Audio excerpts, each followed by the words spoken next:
শব্দ আছে যা বোঝা আমাদের কাছে খুব গুরুত্বপূর্ণ, এবং এই তিনটি শব্দের নিজস্ব অর্থ আছে। প্রথম হল সঙ্গবদ্ধতা, অর্থাৎ একসাথে মিলে কাজ করতে হবে, একসাথে মিলে পরিশ্রম করতে হবে, সামনে এগোতে হবে। এরকম করতে পারলে আপনার শক্তি বৃদ্ধি পাবে, আপনার ক্ষমতা বৃদ্ধি পাবে, আপনি এগোতে পারবেন এবং অনেক দূরে যেতে পারবেন। দ্বিতীয় হল আত্মবিশ্বাস। হেরে যাওয়া বস্তুও আবার জিতে নিতে পারবেন। যদি আপনার নিজের আত্মবিশ্বাস থাকে তাহলে আপনি কখনো পরাজিত হবেন না। এবং তৃতীয় হল অহংকার। জয়লাভ করার পরেও কিন্তু এটা আপনাকে পরাজিত করতে পারে। সেই জন্য জীবনে সঙ্গবদ্ধ হন, আত্মবিশ্বাস রাখুন, কিন্তু কখনোই অহংকার করবেন না। এই অহংকার আপনার থেকে সবকিছু কেড়ে নিতে পারে। এই অহংকারের জন্যই মথুরাপতি কংস নিজের পতনের দিকে অগ্রসর হয়েছিলেন। এই অহংকারকে ত্যাগ করুন আর আমার সাথে ভালোবেসে বলুন, রাধা রাধা। এই সংসারে সব থেকে বেশি কঠিন কাজ কোনটা? কেউ বলবেন যুদ্ধ করা, কেউ বলবেন ধন অর্জন করা, আবার কেউ বলবেন জ্ঞান অর্জন করা সব থেকে বেশি কঠিন। এবার প্রত্যেক ব্যক্তির নিজস্ব অভিজ্ঞতা আছে আর সেই অনুসারে তার নিজস্ব একটা উত্তর আছে। সাধারণভাবে দেখতে গেলে এই সংসারে সব থেকে কঠিন হল তপস্যা করা, অর্থাৎ সব কিছু ত্যাগ করে তপস্যায় নিজেকে বিলীন করে দেওয়া। এবার এর থেকে বেশি কঠিন এই সংসারে আর কি বা হতে পারে? এই সংসারে, এই সমাজে, নিজের পরিবারের মধ্যে থেকেও ধৈর্য ধরে সামনে অগ্রসর হওয়া, এটা হলো সব থেকে কঠিন কাজ। কারণ যখন আপনি তপস্যা করেন তখন সেখানে আপনার ধৈর্য ভাঙার মতো কেউ থাকেন না, না কোনো বন্ধু, না কোনো আত্মীয়, না কোনো শত্রু, কেউ না। কিন্তু যখন আপনি এই সমাজে, এই পরিবারে থাকেন, কোনো না কোনো ব্যক্তি এসে আপনার ধৈর্যের বাঁধ ভেঙে দেওয়ার ক্ষমতা রাখেন। তারা আপনার ধৈর্যের বাঁধ ভেঙে দেয়, আর কখনো কখনো তারা অনিচ্ছাকৃতভাবেই সেটা করে থাকেন। কারণ তাদের মানসিকতা আপনার থেকে আলাদা, তাদের কর্ম আপনার থেকে আলাদা, তাদের দৃষ্টিভঙ্গি আপনার থেকে আলাদা, জীবন যাপন আপনার থেকে আলাদা। সেক্ষেত্রে আপনি ধৈর্যচ্যুত হন, প্রসন্নতা আপনার থেকে ছিনিয়ে নেওয়া হয়। সেই জন্য এই সংসারে, এই পরিবারের থেকেও ধৈর্য ধরে সামনে অগ্রসর হওয়া কোনো পর্বতের শিখরে গিয়ে তপস্যা করার থেকেও অনেক বেশি কঠিন। আর যে ব্যক্তি এই সমাজেই, এই পরিবারে, সেই সকল মানুষের মধ্যে থেকে গিয়েও ধৈর্য ধরে অগ্রসর হতে থাকেন, যারা এই কাজটা শিখে নিতে পারেন, তারাই কিন্তু জীবনে আনন্দ লাভ করতে পারেন। এই ধৈর্যই শেষে আপনার জীবনে প্রসন্নতা বহন করে আনবে। তাই ধৈর্য ধরে জীবনের পথে অগ্রসর হন আর আমার সাথে ভালোবেসে বলুন, রাধা রাধা। আমরা যখনই কোনো গাছের চারা রোপণ করি তখন সবার আগে পরীক্ষা করে দেখি যে যেখানে আমরা চারা রোপণ করতে চলেছি সেখানকার মাটি আদৌ উর্বর কিনা, সেই মাটি সেই চারাকে বাড়তে সাহায্য করবে কিনা। যখন একটা চারা রোপণের আগে আমরা এত কিছু ভাবতে পারি, তাহলে কাউকে বিশ্বাস করার আগে আমরা কেন ভাবি না? জীবনে কখনো এই বিশ্বাসরূপী চারা কোথাও রোপণ করার আগে বোঝার চেষ্টা করুন যে যার উপর আপনি বিশ্বাস করতে চলেছেন সে কি আদৌ আপনার বিশ্বাসের যোগ্য কি না। ভেবে দেখুন সেই ব্যক্তি ভবিষ্যতে গিয়ে আপনার বিশ্বাস ভাঙতে পারে কিনা। এটাও ভেবে দেখুন যে যাকে আপনি বিশ্বাস করতে চলেছেন তাকে আপনি বিশ্বাস করলে নিজের জীবনের উদ্দেশ্যে আপনি অগ্রসর হতে পারবেন কিনা। আর তার জন্য প্রয়োজন সঠিক সিদ্ধান্ত, পরখ করা, কোনটা উচিত কোনটা অনুচিত সেটা বোঝা। আর তাতে কিন্তু আপনি সন্দেহবাতিক হবেন না, তাতে আপনি আরো নিপুণ হয়ে উঠবেন। তাই যদি আপনি নিপুণ হয়ে উঠতে চান তাহলে বোঝার চেষ্টা করুন, পরখ করে দেখুন, কোনটা উচিত কোনটা অনুচিত বুঝুন। আর বিশ্বাস তখনই করুন যখন আপনি 100% নিশ্চিত হবেন যে সে বিশ্বাসের যোগ্য। আসুন আমার সাথে ভালোবেসে বলুন, রাধা রাধা। রাধা কখনো কখনো আমার জন্য বড়ই সুগন্ধি আতর নিয়ে আসে, পারিজাত ফুলের মালা নিয়ে আসে আমার প্রসাধন করবে বলে, এবং আমার সব থেকে বেশি প্রিয় মাখন নিজে হাতে বানিয়ে আনে আমাকে নিজে হাতে খাইয়ে দেবে বলে, সবকিছু আমাকে প্রসন্ন করবে বলে। কিন্তু আপনি কখনো ভেবেছেন যে এই আতর কিভাবে বানানো হয়? সহস্র ফুলের পাপড়ি একসাথে পিষে নিতে হয়, তারপরে তার থেকে যে রস নিঃসৃত হয় সেই রস দ্বারাই আতর তৈরি হয়। অনেক সংখ্যক ফুলকে অসীম যন্ত্রণা ভোগ করতে হয়, তবে তারা আমার প্রসাধন সামগ্রী হয়ে উঠতে পারে। দুধ থেকে মাখন তৈরি করার জন্য কতটা পরিমাণ মন্থন সহ্য করতে হয় সেটা আপনি জানেন। ঠিক সেই রকমই হলো আমাদের জীবনও। বিপদও আসে, কঠিন পরিস্থিতিও আসে, এর সম্মুখীন হতে শিখুন। মনে রাখবেন, আপনি হলেন সেই দুধ যাকে মন্থন সহ্য করতে হবে মাখন হয়ে ওঠার জন্য। মনে রাখবেন, আপনি হলেন সেই ফুলের মতন যাদের পিষ্ট হতে হবে সুগন্ধি আতর হয়ে ওঠার জন্য, যাকে এই সংসার পছন্দ করে। কখনো কখনো জীবনে আপনার সাথে খারাপ শুধুমাত্র এই কারণে ঘটে যাতে আপনার শ্রেষ্ঠ রূপ এই সংসারের সামনে আসতে পারে। শুধুমাত্র কঠিন পরিস্থিতি এবং বিপদকে একটা সুযোগ হিসেবে দেখার চেষ্টা করুন।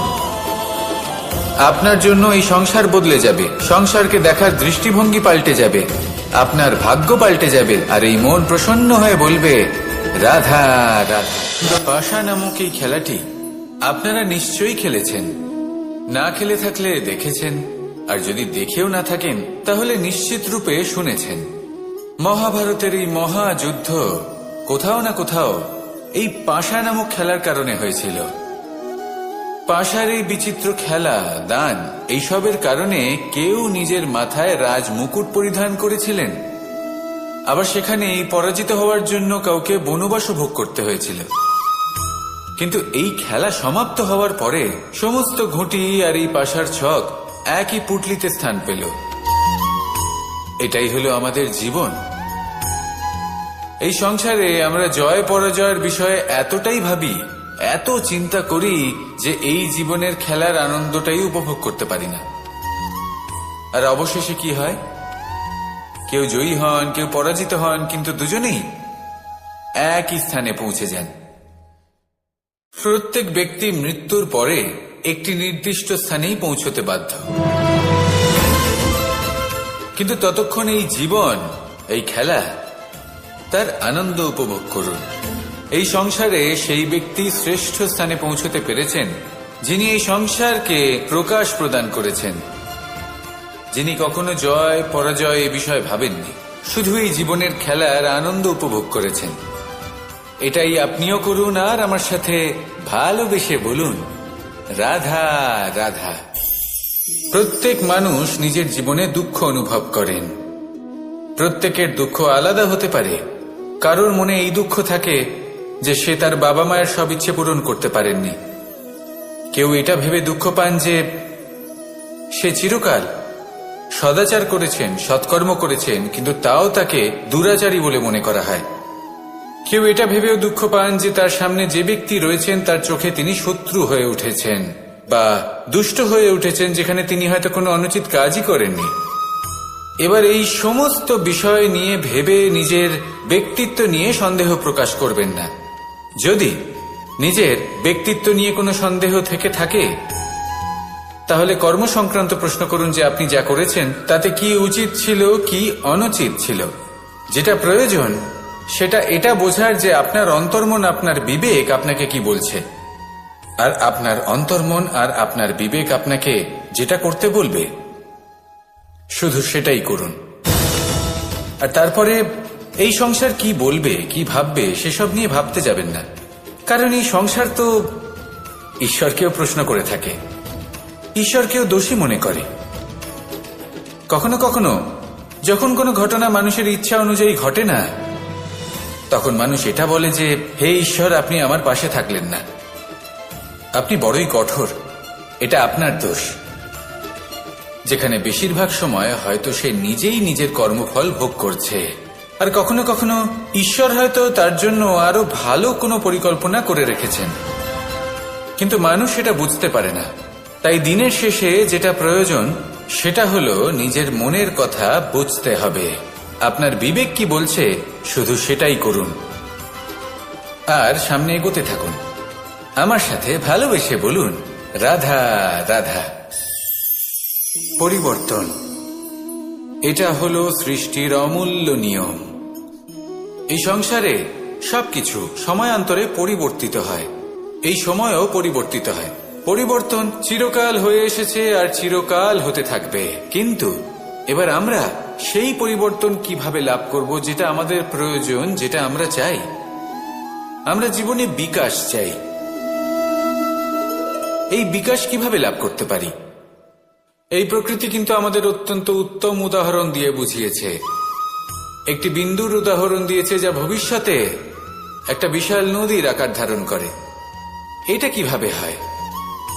মেঘ থেকে একটি বিন্দু ঝরে পড়ে সেই পর্বতের ওপর যেখানে হিম আছে। সেই হিমের সংস্পর্শে আসা মাত্র সেই বিন্দুর সাথে আরো বেশ কিছু বিন্দু যুক্ত হয়, তারপর তারা অগ্রসর হয়, আরো কিছু বিন্দু যুক্ত হয়, আস্তে আস্তে একটা ক্ষীণ ধারার রূপ ধারণ করে এবং সেটাই ভবিষ্যতে আরো এগোতে থাকে। অনেকটা যাওয়ার পর যখন অনেক সংখ্যক বিন্দু একসাথে যুক্ত হয় তখন সেটা বিশাল নদীর আকার ধারণ করে। এবার আমরা মানুষ বলে আমাদের সাথে এই নিয়মের অন্যথা হয় তা নয়। আমরাও এই প্রকৃতির অংশ, আমাদের ক্ষেত্রেও একই নিয়ম প্রযোজ্য। যখন পরিশ্রম করে অনেক সংখ্যক বিন্দু আমরা একত্রিত করব তখনই পরিবর্তনের নদী প্রবাহিত হবে। প্রয়োজন হল নিরন্তর পরিশ্রম করা এবং ধৈর্য ধরা। এটা করতে থাকুন, জীবনে সবকিছু লাভ করতে পারবেন, কারণ প্রকৃতি আমাদের এটাই শিখিয়েছে। আর আমরা এই ব্রহ্মরই একটি অংশ, যার দ্বারা এই ব্রহ্মাণ্ড নির্মিত। আসুন আমার সাথে ভালোবেসে বলুন, রাধা রাধা। কখনো এই প্রকৃতির দিকে তাকিয়ে থাকবেন। এই প্রকৃতি অনেক ধরনের শিক্ষা দেয়। কোন একটা গাছকে দেখুন কিভাবে সে মাটি থেকে জল শুষে নেয়। সে ঝড় হোক বা হোক কড়া রোদ সব সহ্য করে এবং অবশেষে সে ফল ধারণ করে। আর সেই ফল উৎপন্ন করার পরে সে ফল কিন্তু সে নিজে গ্রহণ করে না, এই সংসারকে প্রদান করে, যাতে পশু পাখি মানুষ তারা এই ফল গ্রহণ করে শক্তিশালী হয়ে উঠতে পারে, সুস্থ থাকতে পারে। সেভাবেই নদী, সরোবর এরা নিজেরাও কিন্তু নিজেদের জল গ্রহণ করে না, মাটিকে প্রদান করে, পশু পাখিকে প্রদান করে। সূর্য নিজেও নিজের জন্য প্রজ্বলিত হয় না, সে প্রকাশ ছড়িয়ে দিতে চায় আমাদের সবার কাছে, সে আলো পৌঁছে দিতে চায়। এই প্রত্যেকের কর্মে পরমার্থ নিহিত আছে, আর সেই জন্যই এদের সকলকে পুজো করা হয়। তাই মনে রাখবেন, আপনার কাছে জীবন যাপনের অতিরিক্ত যা কিছুই আছে তা পরমার্থের জন্য। তাহলে তার সদ্ব্যবহার করুন আর আমার সাথে ভালোবেসে বলুন, রাধা রাধা। আমরা প্রত্যেকেই অবশ্যই এমন সময় দেখেছি যখন অনেকগুলো সমস্যা একসাথে আমাদের জীবনে এসে পড়ে। সমস্যা আমাদের প্রত্যেকের জীবনেই থাকে। আমরা তার সমাধান খুঁজতে চেষ্টা করি, কখনো সমাধান খুঁজে পাই, আবার কখনো যতই চেষ্টা করি না কেন কোনো সমাধান খুঁজেই পাই না। আর যখন এটা হয় তখন মানুষ অত্যন্ত বিচলিত হয়ে পড়েন। নিজের আত্মীয় স্বজন, নিজের বন্ধু বা সংসার এদের ওপরে এই দোষ চাপিয়ে দেন যে এদের জন্যই এই সমস্যা এসেছে। এবার যদি আমি আপনাকে কোনো পরামর্শ দিই তাহলে এটাই বলবো যে দৃষ্টিভঙ্গি পাল্টে দেখুন। এই দৃষ্টিভঙ্গি দিয়ে দেখুন যে এই সংসারে যে সমস্যায় আসুক না কেন তার জন্য কেউ দোষী নয়, না আপনি না অন্য কেউ। এই পুরো খেলাটাই আপনার মানসিকতা, আপনার দৃষ্টিভঙ্গির, আপনার মনের। কিভাবে বোঝাচ্ছি? যখন আমাদের মন শক্ত থাকে তখন কঠিন থেকে কঠিনতর পরিস্থিতিও আমাদের জীবনে খুব বেশি হলে প্রতিস্পর্ধা হয়ে থেকে যায়। সেখানে যদি আমাদের মন দুর্বল থাকে, তখন অল্প কঠিন পরিস্থিতিও আমাদের কাছে খুব বড় সমস্যা হয়ে যায়, তাই না? একটা শক্ত মন কঠিন পরিস্থিতিকে প্রতিস্পর্ধা হিসেবে দেখে আর তার মধ্যে ওটা সুযোগ খুঁজে নেয়। আমাদের শুধু এটাই করতে হবে। এই সংসারে অন্য কাউকে দোষী মনে করলে আপনার সমস্যা দূর হয়ে যাবে না। সেই জন্য এই সংসারকে দোষ দেওয়ার বদলে এই সমস্যার মূলে চলে যান, সেটাকে বুঝুন, নিজের এই মনকে শক্ত করে তুলুন।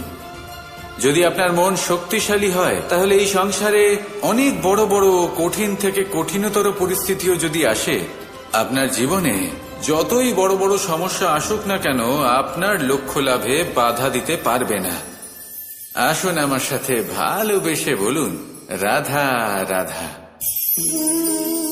আমরা সবাই পাথর দেখেছি, পর্বতও দেখেছি, শুকনো পাতাও দেখেছি, শ্যামল বনানীও দেখেছি।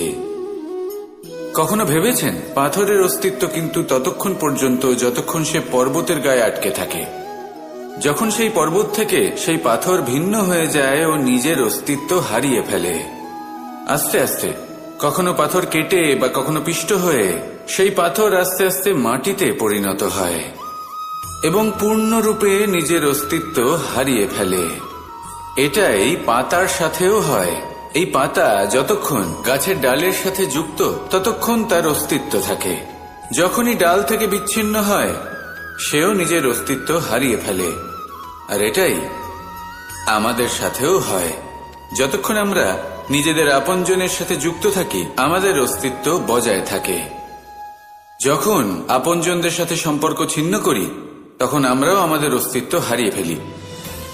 এবার এই সংসারের প্রত্যেক ব্যক্তি স্বতন্ত্র থাকতে চান, আর অনেক ব্যক্তি স্বতন্ত্র থাকবেন বলে আপনজনদের দূরে করে দেন আর তাদের সাথে এই সম্পর্ক ছিন্ন করেন। এটা কি সত্যি প্রয়োজন? আপনজনদের সাথে সম্পর্ক ছিন্ন করে নিজের অস্তিত্ব হারিয়ে ফেলা প্রয়োজনীয়, নাকি আপনজনদের সাথে সম্পর্ক বজায় রেখে নিজেদের স্বতন্ত্র করে রাখা সেটা আবশ্যক? নির্বাচন আপনারই। আসুন আমার সাথে ভালোবেসে বলুন, রাধা রাধা। আপনি কি কখনো নৌকা যাত্রা করেছেন? করে না থাকলেও নিশ্চয়ই দেখেছেন যে এই জল যা নিজের অন্তরে সব কিছু সমাহিত করে নিতে পারে, এই নৌকা সেই জলের ওপরেই ভেসে থাকে। নদীর স্রোত কাটিয়ে সে সামনে অগ্রসর হয়। কিন্তু যদি এই নৌকায় কোনো ছিদ্র হয়, তাহলে কিন্তু সেই নৌকা ডুবে যাবে। আর এতে কোনো তফাৎ হবে না যে সেই ছিদ্র ছোট নাকি বড়, নৌকা ডুবে যাবে। এই ছিদ্র হলো আমাদের জীবনে আমাদের অপগুণ, আমাদের দোষ, আমাদের বিকার। কখনো এটা ভাববেন না যে এই দোষ খুবই ছোট, এতে কিছুই যাবে আসবে না। না, সেই ছোট দোষ, সেই ছোট বিকার যদি সেটাকে শুধরে না নেন, তাহলে সেটা আপনাকে আপনার পতনের দিকে নিয়ে যাবে। শেষ পর্যন্ত এটা আপনার উপর নির্ভরশীল যে আপনি কি চান। আপনার জীবনের এই নৌকা এভাবেই ডুবে যেতে দেখবেন, নাকি নিজেকে শুধরে নিয়ে সেই নৌকার সেই ছিদ্রটাকে ভরিয়ে তুলতে চাইবেন? নির্বাচন আপনার। আসুন আমার সাথে ভালোবেসে বলুন, রাধা রাধা। জল, জলই পৃথিবীতে বেঁচে থাকার জন্য আবশ্যক তো বটেই, কিন্তু এই জল আমাদের একটা অত্যন্ত গুরুত্বপূর্ণ শিক্ষা প্রদান করে। কখনো এই জলকে দেখেছেন? যে পরিস্থিতিতে এই জল প্রবাহিত হোক না কেন, এর উপর যা কিছুই প্রভাব থাকুক না কেন, এর পথে যতই বাধা আসুক না কেন, তার মধ্যে থেকে ও নিজের পথ ঠিক বের করে নেয়, কিন্তু নিজের প্রবাহ থামতে দেয় না, ক্রমাগত অগ্রসর হতে থাকে। সেরকমই একটা শিক্ষা যেটা আমরা জল থেকে পেয়ে থাকি, তা হলো এটা: আমরা যখন জলের দিকে তাকাই, তখন আমরা নিজের প্রতিবিম্ব দেখি, স্পষ্টভাবে দেখতে পাই। কিন্তু তখনই দেখতে পাই যখন এই জল শান্ত থাকে, স্থির থাকে। যদি এই জল অশান্ত হয়ে থাকে, স্থির না হয়, তাহলে আমরা এতে নিজের প্রতিবিম্ব দেখতে পাই না। এটাই আমাদের মনের সাথেও হয়ে থাকে। যখনই জীবনে কোনো সংকট আসে, যদি আমরা শান্ত মনে, স্থির মনে সিদ্ধান্ত নিই, তাহলে সেটা এমন একটা শীতল সিদ্ধান্ত হবে যেটা আমাদের ভবিষ্যৎকে একটা শ্রেষ্ঠ স্থানে নিয়ে যাবে। যদি এই মন অশান্ত হয়, বিচলিত হয়, পীড়িত হয়, দুঃখিত হয়ে থাকে, রুষ্ট হয়ে থাকে, তাহলে অনেক সময় আমরা এমন সিদ্ধান্ত নিই যেটা আমাদের জন্য অনুচিত প্রমাণিত হয়। যখন আপনি ক্রুদ্ধ ছিলেন বা দুঃখের বশে ছিলেন, তখন অনেক সময় হয়তো এমন সিদ্ধান্ত নিয়েছেন যেটার জন্য ভবিষ্যতে আপনি অনুশোচনা করেছেন। এবার দেখুন, এই আবেগগুলো থেকে আমরা পালাতে পারবো না, কিন্তু এই আবেগগুলো আপনার উপর কতটা প্রভাব ফেলবে সেটা আমরা অবশ্যই ঠিক করতে পারি। এই মনকে আমরা নিয়ন্ত্রণ করতে পারি। এটাই করুন, চিন্তা করুন, এই মনকে শান্ত রাখুন, স্থির হতে চেষ্টা করুন, আর তারপরে সিদ্ধান্ত নিন। আসুন আমার সাথে ভালোবেসে বলুন, রাধা রাধা। এই সংসারে ভৌতিক বস্তুরও নিয়তি আছে। যারাই এই সংসারে আসে বা উৎপন্ন হয়, তারা কিছুমাত্র সময় পর্যন্তই এখানে থাকতে পারে, আর তারপরে সেও লুপ্ত হয়ে যায়, অর্থাৎ সে নিজেও এই পঞ্চমহাভূতে সমাহিত হয়ে যায়। আমাদের সাথেও ঠিক এটাই হয়। সেই জন্যই ঈশ্বর দ্বারা প্রদত্ত এই উপহারের বিষয়ে ভাবুন, এই জীবনের বিষয়ে ভাবুন। ঠিক যেমন বিশ্বাস ভঙ্গ হলে কোনো ব্যক্তি আমাদের কাছে অপরিচিত হয়ে যান, ঠিক সেরকমই শেষ নিঃশ্বাস ত্যাগের পর এই শরীরও আমাদের কাছে পরই হয়ে যায়। তাই এই শরীর থাকাকালীন শ্রেষ্ঠভাবে একে সদ্ব্যবহার করুন, এই জীবনে শ্রেষ্ঠ কর্ম করুন, আর এই জীবনকে শ্রেষ্ঠভাবে যাপন করার জন্য কিছু কথা বোঝা প্রয়োজনীয়। যদি আপনি কারোর প্রশংসা করেন, তাহলে পূর্ণ হৃদয় দিয়ে করুন।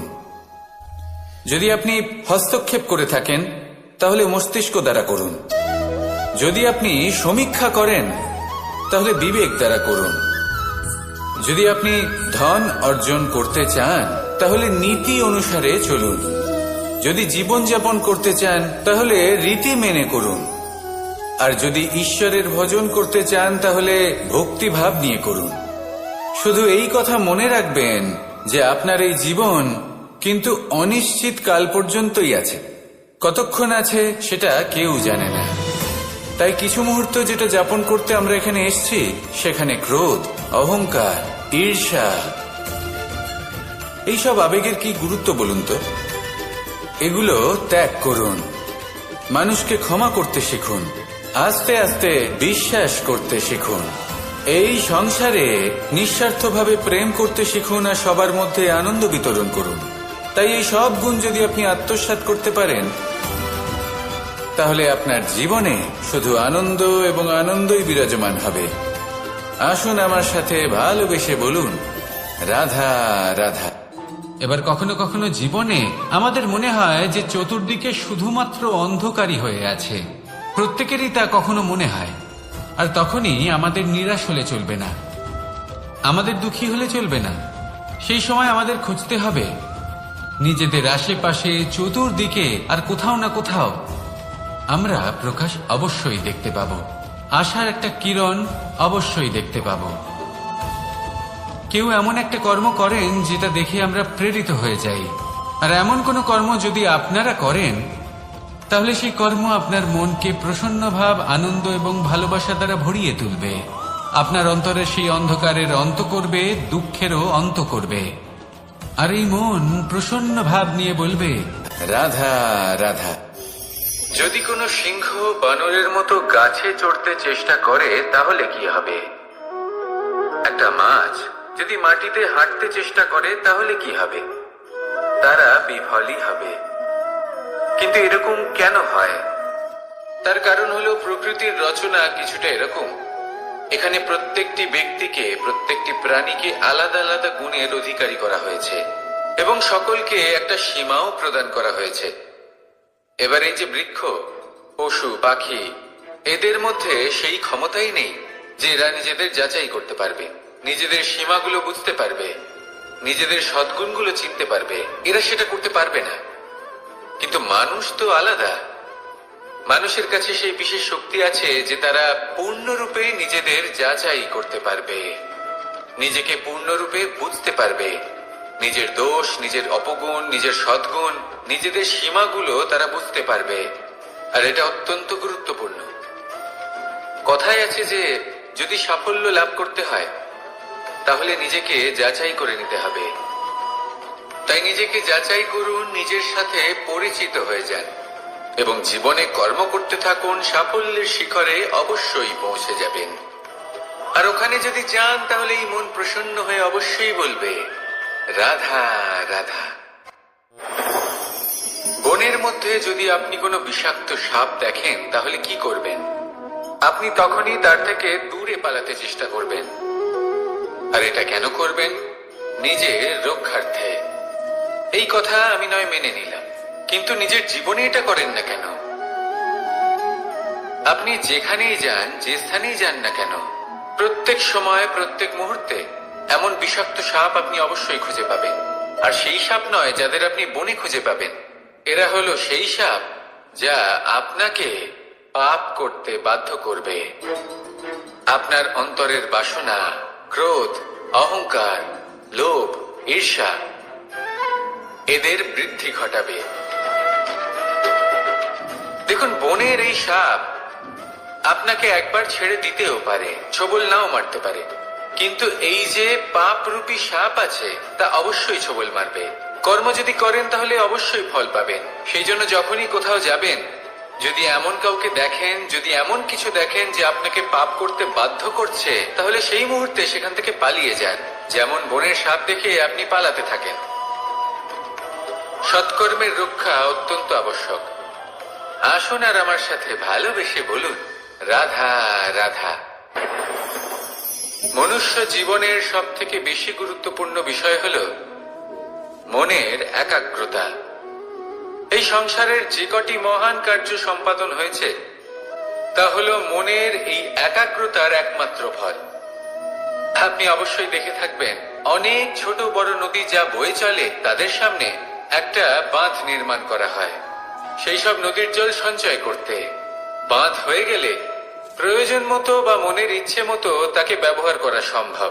এবার এটাই আমাদের মনের সাথেও সম্ভব। আমাদের মনের একাগ্রতা আজকের দিনে দাঁড়িয়ে বিভিন্ন ধরনের বিকার, ক্রীড়া এবং ভোগের মধ্যে ভাগ হয়ে গেছে। একে একত্রিত করতে হবে, একটা বাঁধ নির্মাণ করতে হবে। শুধু এটাই করতে হবে, যেটা উচিত কর্ম সেটাই করুন, যেটা অনুচিত কর্ম সেটা করা থেকে নিজেকে বিরত রাখুন। এটাই করতে হবে, যেটা উচিত কর্ম সেটাই করুন, যেটা অনুচিত কর্ম সেটা করা থেকে নিজেকে বিরত রাখুন। ব্যাস, এই কাজটাই আপনি করতে থাকুন, করতে থাকুন। মনের মধ্যে একাগ্রতার বাঁধ নির্মাণ করুন। আর একবার যদি তা নির্মাণ হয়ে যায় তাহলে যখন চাইবেন, যেখানে চাইবেন, যতটা চাইবেন একাগ্রতা প্রয়োগ করতে পারবেন। আর একবার যদি আপনি এটা শিখে যান তাহলে এই সংসারকে বদলে ফেলার মতো কাজ আপনি করতে পারবেন, সমাজকে শুধরাবার মতো কাজ করতে পারবেন। তাহলে এই মনকে একাগ্র করুন আর আমার সাথে ভালোবেসে বলুন, রাধা রাধা। আমরা সবাই ফল খাই, কিন্তু আমাদের সেই ফলই প্রিয় হয় যে পরিপক্ক হয়ে ওঠে, যেটা নম্র হয়, আর যে ফল অনেক বেশি মিষ্টি আর সুস্বাদু হয়ে থাকে, যাদের রঙে বাহার দেখা যায়। সেইভাবে জীবনে আমরা নানান মানুষের সাথে পরিচিত হই, কিন্তু সেই মানুষই আমাদের মন ছুঁয়ে যায় যারা বিনম্র স্বভাবের, যাদের বাণী খুব মধুর, যাদের অন্তরে আত্মবিশ্বাসের একটা তেজ, একটা রং দেখা যায়। এবার এমন ব্যক্তি আমরা কি করে হব? ঠিক সেইভাবেই যেমন একটা ফল রোদ, বর্ষা, শীত, বায়ু এই সকল সংকটময় পরিস্থিতির সম্মুখীন হয়ে পরিপক্ক হয়ে ওঠে, সেইভাবেই মানুষ সংকটময় পরিস্থিতির সম্মুখীন হয়ে পরিপক্ক হয়ে ওঠেন। যদি এই সংকটের সম্মুখীন হন তাহলে অভিজ্ঞ হবেন, আর এই অভিজ্ঞতাই শিক্ষা দিয়ে যাবে। এই অভিজ্ঞতা আমাদের শিখিয়ে দেয় যে আমাদের বিনম্র থাকতে হবে। অহংকার করে কোনো লাভ নেই। মধুর বাণীর যে কি মূল্য তা আমরা শিখতে পারি। এই অভিজ্ঞতাই আমাদের বুঝিয়ে দেয় যে উচিত অনুচিত কোনটা আমাদের দৃষ্টিভঙ্গি তৈরি করে, আর এই দৃষ্টিভঙ্গি দ্বারা আত্মবিশ্বাস জাগ্রত হয়। সেই জন্য জীবনে কখনো বিপদ থেকে দূরে পালাবেন না, সেগুলোর সম্মুখীন হন, অভিজ্ঞতা লাভ করুন, তার থেকে শিক্ষা লাভ করুন, এইভাবেই পরিপক্ক হবেন। আসুন আমার সাথে ভালোবেসে বলুন, রাধা রাধা।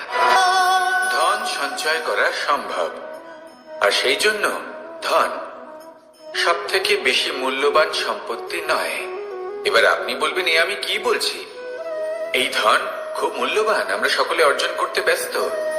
সেটা এই কারণে, কারণ আপনারা জানেন না এই সংসারের সব থেকে বেশি মূল্যবান সম্পত্তি কি। এ হলো সেই সম্পত্তি যা কখনো সঞ্চয় করা সম্ভব নয়। আপনার কাছে যতই ধন থাকুক তা দিয়ে আপনি স্বাস্থ্য লাভ করতে পারেন, বাড়ি কিনতে পারেন, আদি ইত্যাদি, কিন্তু আপনি যতই ধনী হন না কেন, ফেলে আসা দিনের একটা মুহূর্ত আপনি লাভ করতে পারবেন না। এই একটা মুহূর্ত, এই সময়, এটাই হলো সংসারের সব থেকে মূল্যবান সম্পত্তি। একবার চলে গেলে তা কখনোই ফিরে আসে না। আর এই মুহূর্ত যতই চলে যাক না কেন, আমরা স্মৃতির মাধ্যমে সেগুলি যাপন করতে পারি, তার আনন্দ উপভোগ করতে পারি। আর যার সাথে আমরা সময় অতিবাহিত করেছি তার স্মৃতিতে আমরা চিরকাল জীবিত থাকতে পারি।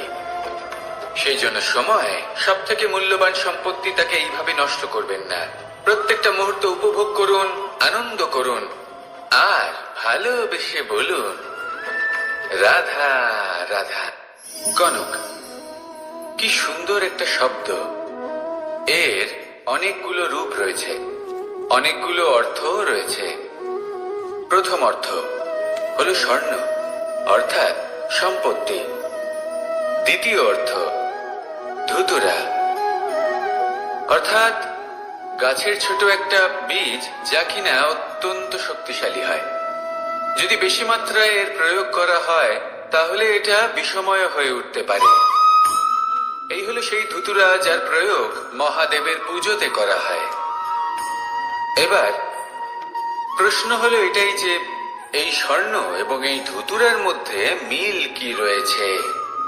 মিল হলো এটাই যে এই দুটোই মানুষকে মত্ত করে তোলে।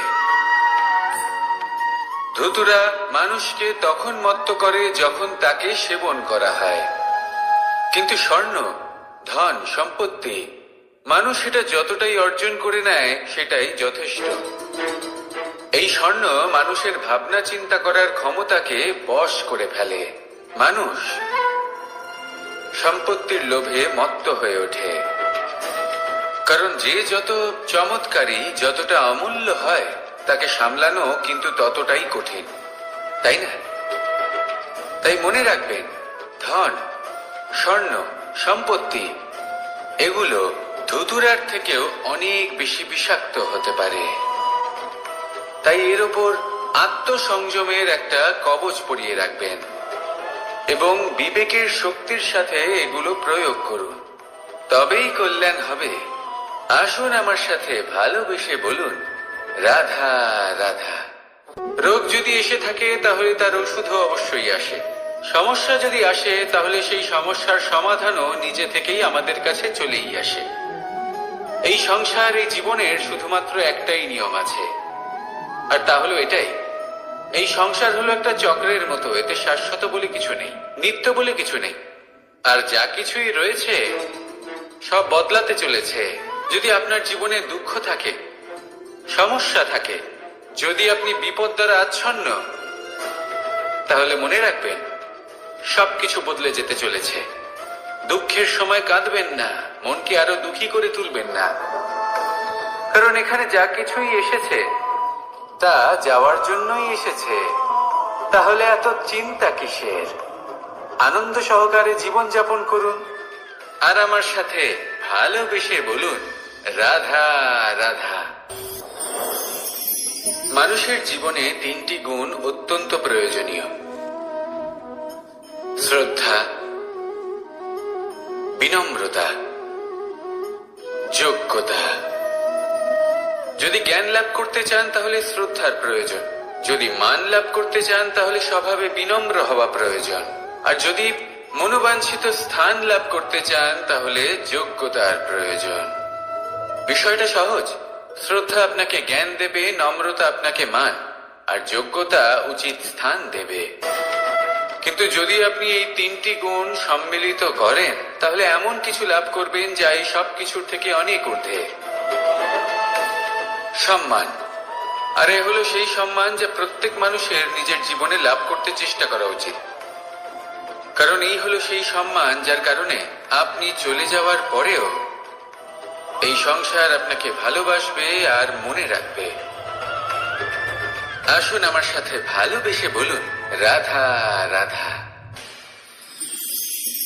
জীবনে গতি অত্যন্ত গুরুত্বপূর্ণ, মতিও হলো গুরুত্বপূর্ণ, এবং তার থেকেও বেশি গুরুত্বপূর্ণ হলো সঙ্গতি। একটা জলের ফোঁটা, তার মধ্যে গতি থাকে, প্রকৃতির মধ্যে তা লাভ করার ইচ্ছে নিহিত থাকে, কিন্তু এই যে সঙ্গতি তা নির্ধারিত করে যে এই জলের ফোঁটা ঝিনুকের মুখে পড়ে মুক্ততে পরিণত হবে নাকি বিষাক্ত সাপের মুখে পড়ে বিষে পরিণত হবে।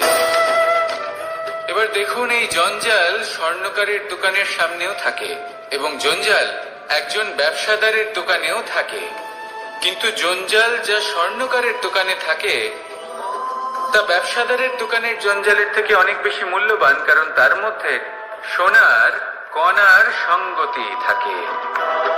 সেই জন্য জীবনে সঙ্গতির উপর বিশেষ গুরুত্ব দেবেন। যেমন সঙ্গতি তেমনই আপনি হবেন। আসুন আমার সাথে ভালোবেসে বলুন, রাধা রাধা।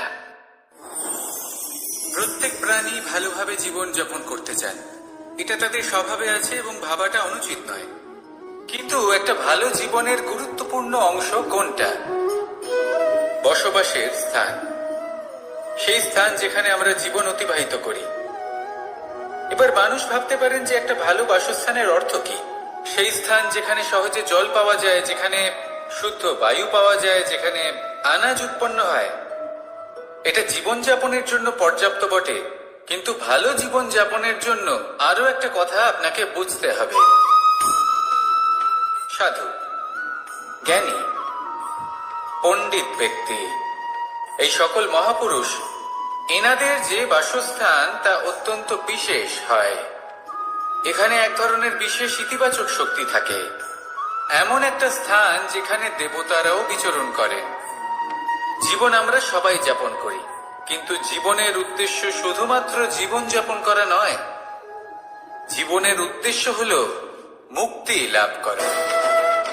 আর এই সকল সাধু, জ্ঞানী, পণ্ডিত ব্যক্তি, এই সকল মহাপুরুষ আপনাকে মুক্তির পথে নিয়ে যেতে পারেন, কারণ এরা হলেন সেই মহাপুরুষ যারা নিজেদের অন্তরের বিকার, অহংকার, ক্রোধ, বিদ্বেষ, এই সকল দোষগুলিকে ত্যাগ করেছেন, এদের উপর বিজয় লাভ করেছেন। এমনই একজন ব্যক্তি আপনাকে মুক্তির পথে নিয়ে যেতে পারে। প্রয়োজন হলো শুধুই এনাদের চিনতে পারা, এদের কথা বুঝতে পারা এবং এদের দেখানো পথে চলা। যদি আপনি এটা করতে পারেন তাহলে এই মন প্রফুল্ল হয়ে বলবে, রাধা রাধা।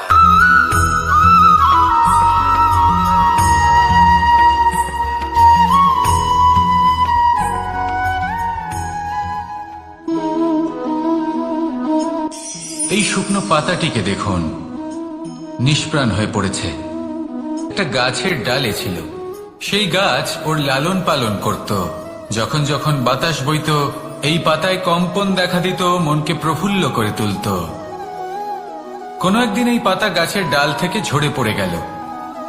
নিঃসন্দেহে ও নিজের স্বাধীনতা পেল, কিন্তু আস্তে আস্তে শুকিয়ে গেল, নিষ্প্রাণ হয়ে গেল। দেখুন, আমি এই কথা বলছি না যে স্বাধীনতা অনুচিত, কখনোই না, কিন্তু যে কোনো পরিস্থিতিতে স্বাধীন হতে চাওয়া এটা নিশ্চিত রূপে অনুচিত। আমরা যদি আমাদের জীবনে পরিবারের গুরুত্ব ভেবে দেখি, তাহলে এই পরিবারে যতই মতভেদ থাকুক না কেন, যতই মনোমালিন্য থাকুক না কেন, যতই বিবাদ থাকুক না কেন, এই সব মিটিয়ে নেওয়া অত্যন্ত প্রয়োজনীয়। সেই সবকিছু সমাপ্ত করা অত্যন্ত প্রয়োজনীয়। কখনো এই পরিবারকে ভাঙতে দেবেন না, কখনো এই পরিবার থেকে দূরে চলে যাবেন না। এই পরিবার হলো আমাদের জীবনের একটা অমূল্য সম্পদ, অমূল্য এক আশ্রয়, যা এই সংসারে হয়তো কোথাও আপনি পাবেন না। তাই একে আগলে রাখুন। পরিবার সেই গাছ আসুন আমার সাথে ভালোবেসে বলুন, আর সেই গাছ, আসুন আমার সাথে ভালোবেসে বলুন, রাধা রাধা।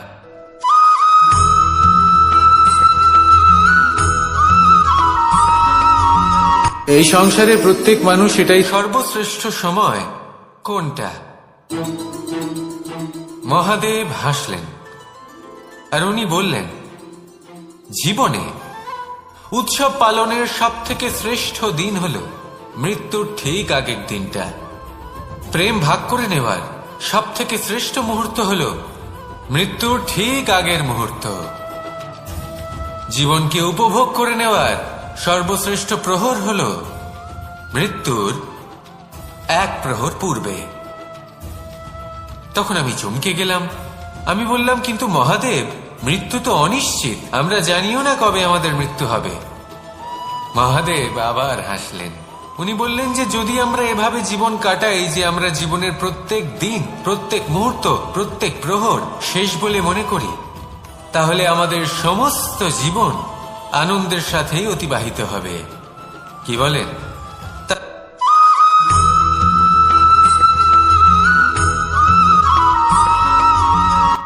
সংসারে আমাদের জীবনে যখন কোনো সুখ বা দুঃখ আসে, তার জন্য আমরা কাউকে না কাউকে অবশ্যই দায়ী করে থাকি, তাই না? এই ব্যক্তি আমাদের সাথে এরকম কাজ করেছেন, তাই আমার সাথে এমন হলো। ওই ব্যক্তি যদি এমনটা না করতেন, তাহলে আজ আমি ওই স্থানে পৌঁছতে পারতাম। সবই আপনার দৃষ্টিভঙ্গির উপর নির্ভরশীল, আর যদি আপনার দৃষ্টিভঙ্গি এমন হয়, তাহলে তা অনুচিত। সত্যি কথা বলতে, এই সংসারে ভিন্ন ভিন্ন ধরনের মানুষ আছে। এটা আপনার উপর নির্ভর করছে কিভাবে তাদের স্বাগত জানাবেন। একবার ভাবুন, আমি আমার দুটো হাত সামনে নিয়ে এলাম, দুটো মুঠো খুলে দিলাম। দুই প্রকারের মানুষ আসবেন, কিছু না কিছু দিয়ে যাবেন। এই মুঠো যদি আমি বন্ধ করে দিই, তাহলে না কেউ আমাকে কিছু দিতে পারবে, না আমার কিছু যাবে আসবে। নিশ্চয়ই বুঝতে পারছেন এই দুই ধরনের ব্যক্তি কারা এবং তারা কি দিয়ে যান। আমি যদি নিজের মুঠো খুলে দিই, তাহলে কিছু ভালো মানুষ আসবেন, আমাকে আনন্দ, সন্তুষ্টি, জ্ঞান প্রদান করে যাবেন, ভালো অভিজ্ঞতা দিয়ে যাবেন। কোনো খারাপ ব্যক্তি যদি আসেন, তাহলে তিনিও খারাপ অভিজ্ঞতা দেবেন, যার থেকে আমি শিক্ষা লাভ করব। এই সব কিছু আমি লাভ করতে পারি। মুঠো যদি বন্ধ করে রাখি, তাহলে আমি কিছুই পাবো না। দেখুন, এই সংসারে প্রত্যেকের জীবনে এইরকম। প্রত্যেকের জীবনে সবকিছুই আছে, ভালো খারাপ দুই মানুষই আছে, ভালো অভিজ্ঞতা আছে, খারাপ অভিজ্ঞতা আছে। নির্ভর করছে আপনার উপর যে আপনি কি করবেন, এনাদের স্বাগত কিভাবে জানাবেন, কার থেকে কি বুঝবেন, কি শিখতে পারবেন, আর কোন দৃষ্টিভঙ্গি নিয়ে অগ্রসর হবেন। এটাই নির্ধারণ করবে যে আপনার জীবন কেমন হবে। আসুন আমার সাথে ভালোবেসে বলুন, রাধা রাধা।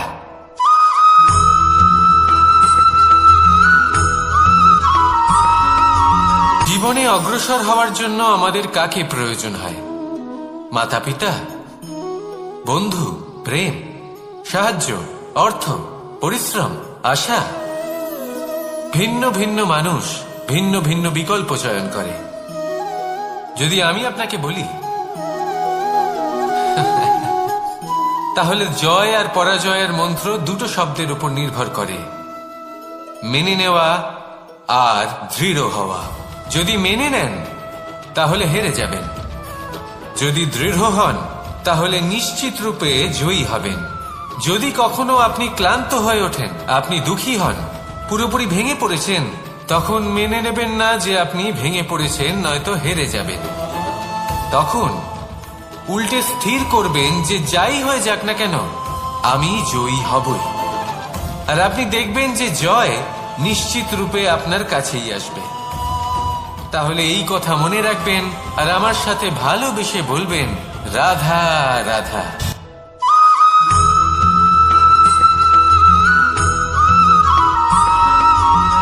ভালো, শুধু ওনাদের কঠোর ব্যবহার দেখলে আমরা একটু ভয় পেয়ে যাই। এবার ওনাদের এই কঠোর ব্যবহার আমাদের ভালো না লাগলেও অত্যন্ত আবশ্যক, কারণ মাতার থেকে আমরা যে শক্তি লাভ করি তা যেন নিয়ন্ত্রণ হারিয়ে বিধ্বংসী না হয়ে ওঠে, আমরা যেন কোনো কুপথে না চলে যাই।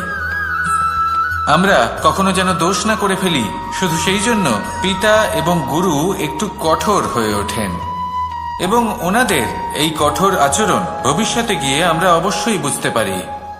জীবনে কিছু বছর আমরা এগিয়ে যাই আর তারপর আমরা বুঝতে পারি যে বাবা এবং গুরু আমাদের যথেষ্ট ভালোবাসতেন, কিন্তু ওনাদের ভালোবাসার বহিঃপ্রকাশ আলাদা। প্রয়োজনীয় হলো এটা দেখার, এটা বোঝার যে শুরু থেকে আমাদের প্রতি ওনাদের আচরণ কেমন ছিল। ওনাদের কঠোর হওয়ার পেছনে ওনাদের ভালোবাসাটা বোঝার চেষ্টা করুন, ওনাদের চিন্তাটা বোঝার চেষ্টা করুন, ওনাদের পথপ্রদর্শনের আড়ালে আপনার ভবিষ্যতের জন্য যে পরিকল্পনা ওনারা করেছেন সেটা বোঝার চেষ্টা করুন। তখন আপনারা বুঝতে পারবেন ওনাদের ভালোবাসাকে। আপনার মনের মধ্যে আপনা থেকেই ওনাদের প্রতি সম্মান জেগে উঠবে। নিজের পিতা এবং নিজের গুরু এই দুজনের প্রতি কৃতজ্ঞতা প্রকাশ করুন আর আমার সাথে ভালোবেসে বলুন, রাধা রাধা।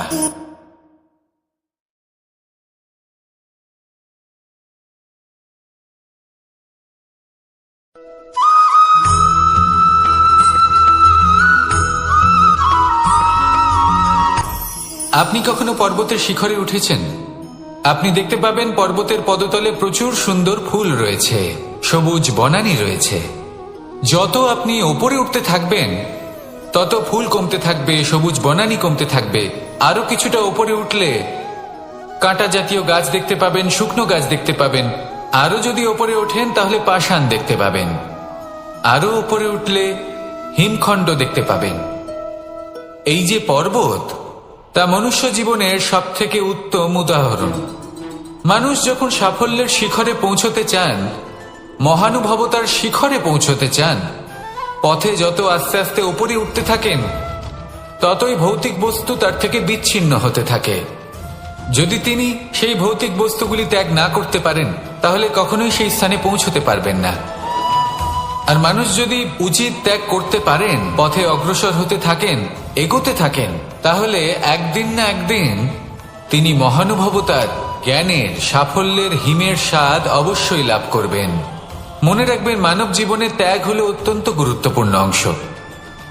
আসুন আমার সাথে ভালোবেসে বলুন, রাধা রাধা।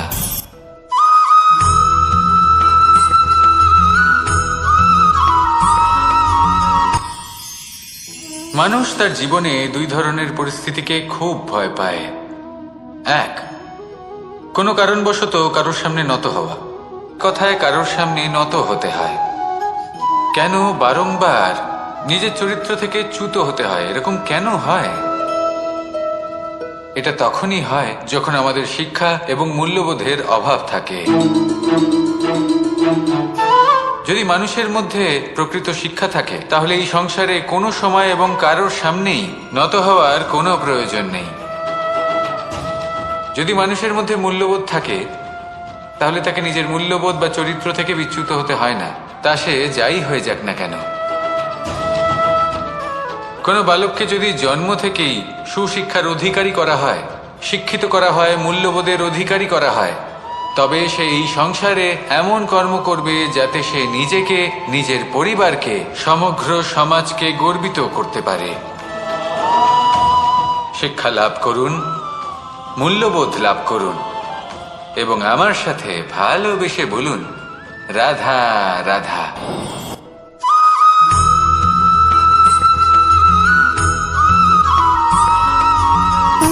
সুখ, দুঃখ এবং শক্তি, এই তিন হলো এই সংসারের ত্রিদেবের মতো। আমাদের জীবনে যা কিছু ঘটছে এই তিনটির ভিত্তির উপরেই হচ্ছে। আসলে এই সংসারের একটা নিয়ম আছে, যখনই আপনি কিছু লাভ করেন এই সংসার আপনার পরীক্ষা নেয়। এটা জানার জন্য আপনার পরীক্ষা নেয় যে আপনি যা কিছুই লাভ করেছেন আপনি কি আদৌ সেটার যোগ্য কিনা। ঠিক সেইভাবেই এই সুখ, দুঃখ এবং শক্তি আপনার পরীক্ষা নিয়ে থাকে। যখন সুখ আসে তখন সে আপনার পরীক্ষা নেয় যে আপনার মধ্যে অহংবোধ জাগ্রত হয়নি তো। যদি অহংবোধ চলে আসে তাহলে সুখ সেখানেই সঙ্গ ত্যাগ করে।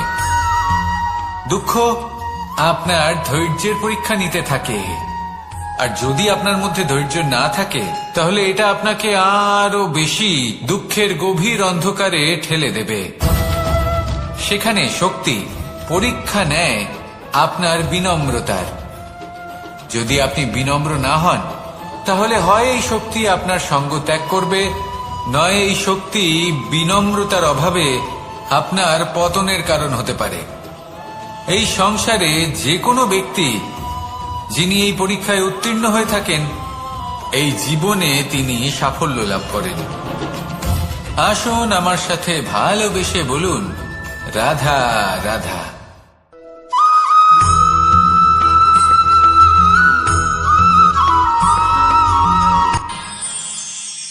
আমরা সবাই সূর্যকে সম্মান কেন করি?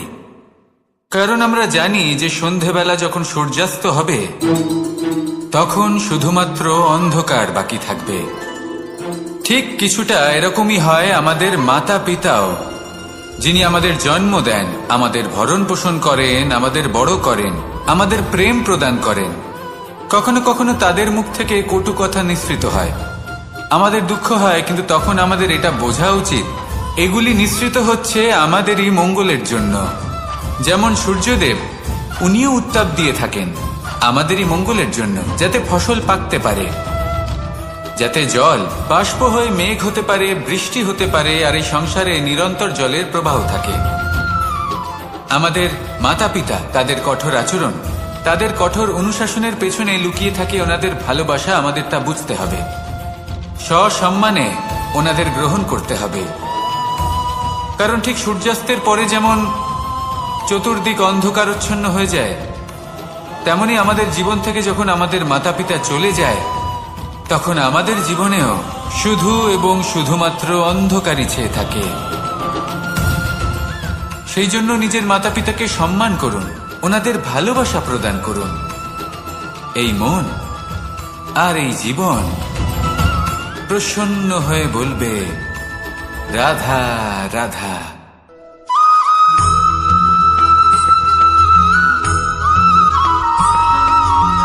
এই সংসারে সব থেকে বেশি কোমল বস্তু হলো রেশম।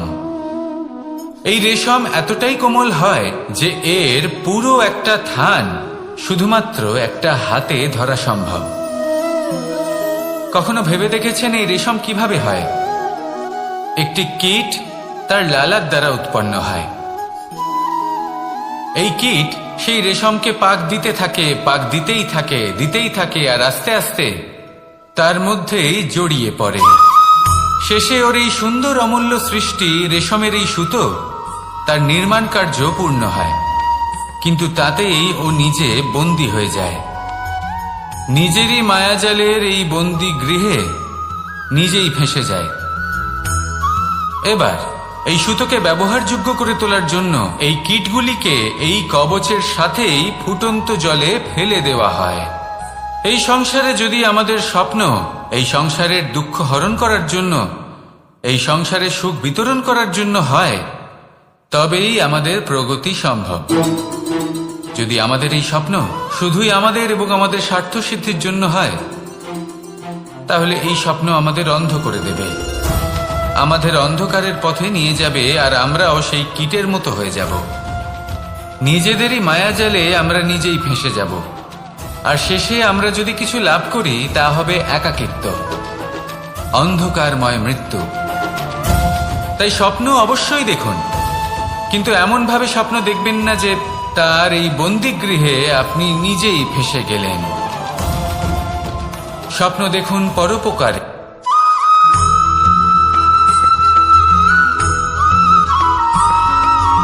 কথায় আছে, প্রত্যেক পুত্র তার পিতার প্রতিচ্ছবি হয়, আর সমস্ত প্রতিচ্ছবি চায় যেন সে তার অস্তিত্ব প্রাপ্ত করতে পারে।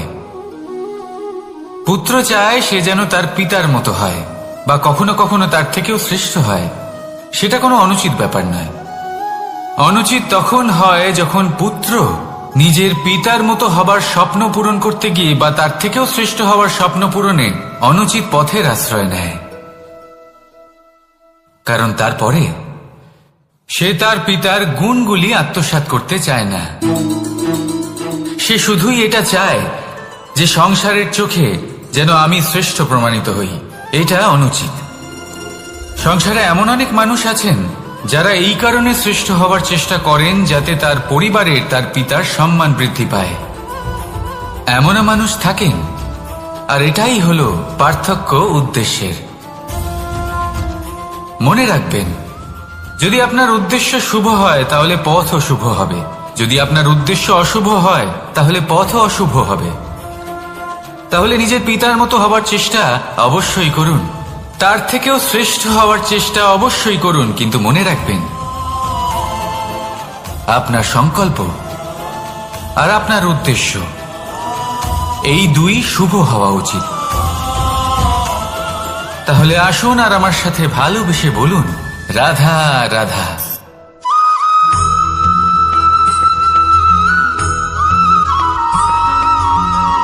মানুষ ভাবেন যে ধন অর্জন করা হলো অত্যন্ত গুরুত্বপূর্ণ। তিনি আজীবন ধন অর্জন করতে থাকেন, ধন অর্জন করার চেষ্টা করতে থাকেন। সে যাই হয়ে যাক না কেন, পরিশ্রম করতে থাকেন।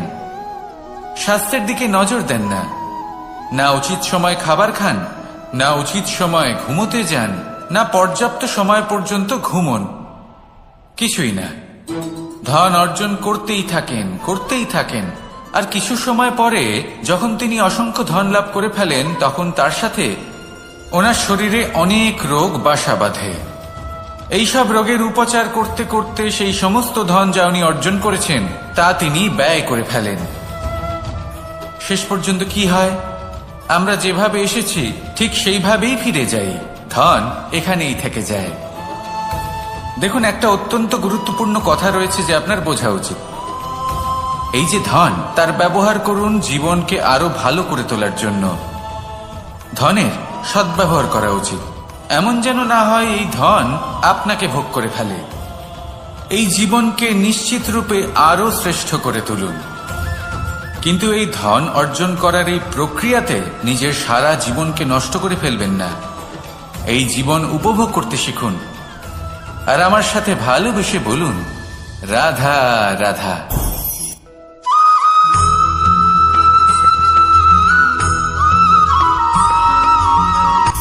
সূচের শেষে একটি ছিদ্র থাকে যার দ্বারা আমরা এই সুতো পরাতে পারি, আর তারপর সূচের সাহায্যে এই সুতো দিয়ে বস্ত্র সেলাই করা যায়। কিন্তু যদি সুতোটা সোজা করে ধরা না হয় তাহলে সূচে কখনো এই সুতো পরানোই সম্ভব নয়। যদি এতে কোনো গিঁট পড়ে তখন তা কখনোই এই ছিদ্র দ্বারা প্রবেশ করা সম্ভব নয়। ঠিক এইভাবেই যদি আপনি কারোর জীবনে প্রবেশ করতে চান, কারোর অন্তরে প্রবেশ করতে চান, তাহলে আপনাকেও সহজ থাকতে হবে।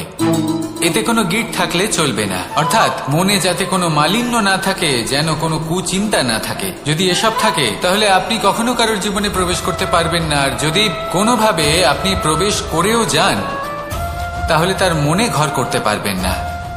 নিজেকে এই সুতোর মতন করে তুলুন, সহজ। মনে যেন কোনো কুচিন্তা না থাকে, সবার প্রতি যেন সদ্ভাবনা থাকে, শুভ চিন্তা থাকে। এমনটা করতে থাকুন। এমন একটা দিন আসবে যেদিন এই সমস্ত সংসারের ব্যক্তির মনে আপনি বাস করবেন, আর তখন এই মন প্রসন্ন হয়ে বলবে, রাধা রাধা।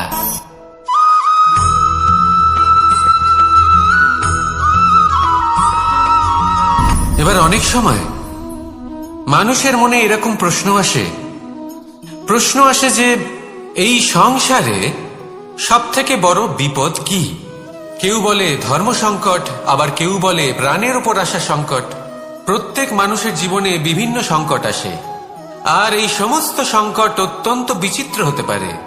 এই সমস্ত সংসার হলো সংকট দ্বারা পরিপূর্ণ। ঠিক আছে, আপনাকে একটা উদাহরণ দিই। একজন ধনী ব্যক্তি, এবার ওনার জীবনে সংকট কি হতে পারে? সংকট এটাই যে কেউ তার সম্পত্তি চুরি না করে নেয়, আমরা বুঝতে পারছি। এবার একজন চোর, তার জীবনে সংকট কি হতে পারে? যে চুরি করার সময় সে যদি তার একটা কাশি চাপতে না পারে তাহলে সে ধরা পড়ে যেতে পারে, ঠিক কিনা? আবার অনেক সময় এমনও হয় যে যার জন্য আমি সংকট, সেও আমার কাছে সংকট। যেমন এই পরিস্থিতিতে দেখুন, সংকট হলো সংকট, এ তো জীবনে থাকবে, কিন্তু এর সম্মুখীন কিভাবে হওয়া যায়? খুব সরল। সব এটার ওপর নির্ভর করে, মনের ওপর। এই মনকে নিয়ন্ত্রণ করলে সব ঠিক থাকবে। এবার যদি ধনী ব্যক্তি মনকে নিয়ন্ত্রণ করে ফেলেন, নিজের অর্থের ব্যবহার শুভ কাজের জন্য, সমাজের সেবার জন্য বিকাশ করতে করেন, ওই অর্থকে একত্রিত করে না রাখেন, তাহলে চুরির সমস্যা, এই সংকট সেখানেই কেটে যাবে। এবার যদি কথা বলি সেই চোরের, তাহলে চোর যদি নিজের মনকে সংযত করে নেয়, যদি নিজের কর্মকে নিয়ন্ত্রণ করতে পারে, তাহলে এমন কোনো স্বর নেই, এমন কোনো স্বর নেই যা ওকে ধরা পড়তে বাধ্য করবে। সেই জন্য জীবনে সংকট যতই আসুক, যত বড়ই সংকট আসুক না কেন, কবচ হলো একটাই, আর এই কবচের নাম হলো আত্মনিয়ন্ত্রণ।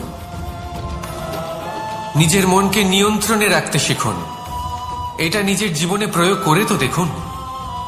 যদি আপনি করতে পারেন, তবে আপনি দেখবেন যে সংকট তো জীবনে আসা যাওয়া করে, কিন্তু সেই সংকটগুলির সম্মুখীন আপনি এইভাবে করতে পারবেন।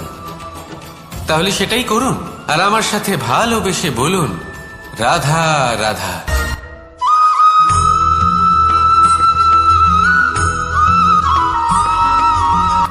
তাই না?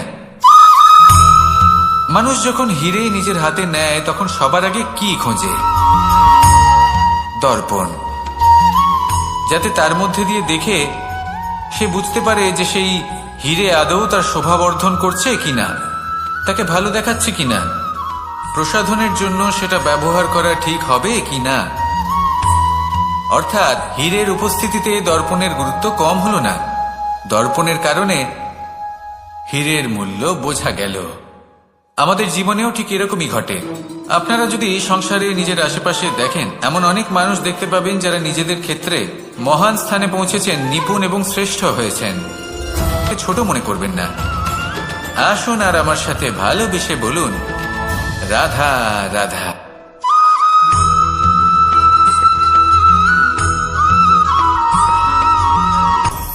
আপনি কখনো পর্বতের শিখরে উঠেছেন? আপনি দেখতে পাবেন পর্বতের পদতলে প্রচুর সুন্দর ফুল রয়েছে, সবুজ বনানী রয়েছে। যত আপনি ওপরে উঠতে থাকবেন, তত ফুল কমতে থাকবে, সবুজ বনানী কমতে থাকবে। আরো কিছুটা ওপরে উঠলে কাঁটা জাতীয় গাছ দেখতে পাবেন, শুকনো গাছ দেখতে পাবেন। আরো যদি ওপরে ওঠেন তাহলে পাষাণ দেখতে পাবেন। আরো উপরে উঠলে হিমখণ্ড দেখতে পাবেন। এই যে পর্বত, তা মনুষ্য জীবনের সব থেকে উত্তম উদাহরণ। মানুষ যখন সাফল্যের শিখরে পৌঁছতে চান, মহানুভবতার শিখরে পৌঁছতে চান, পথে যত আস্তে আস্তে উপরে উঠতে থাকেন, ততই ভৌতিক বস্তু তার থেকে বিচ্ছিন্ন হতে থাকে। যদি তিনি সেই ভৌতিক বস্তুগুলি ত্যাগ না করতে পারেন, তাহলে কখনোই সেই স্থানে পৌঁছতে পারবেন না।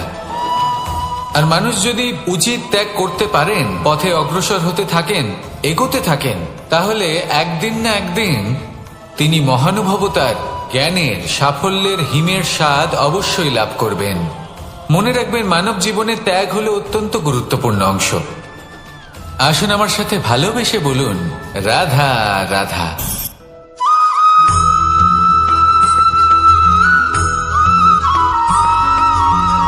পিতা আর পুত্রের সম্পর্ক অত্যন্ত মধুর হয়ে থাকে।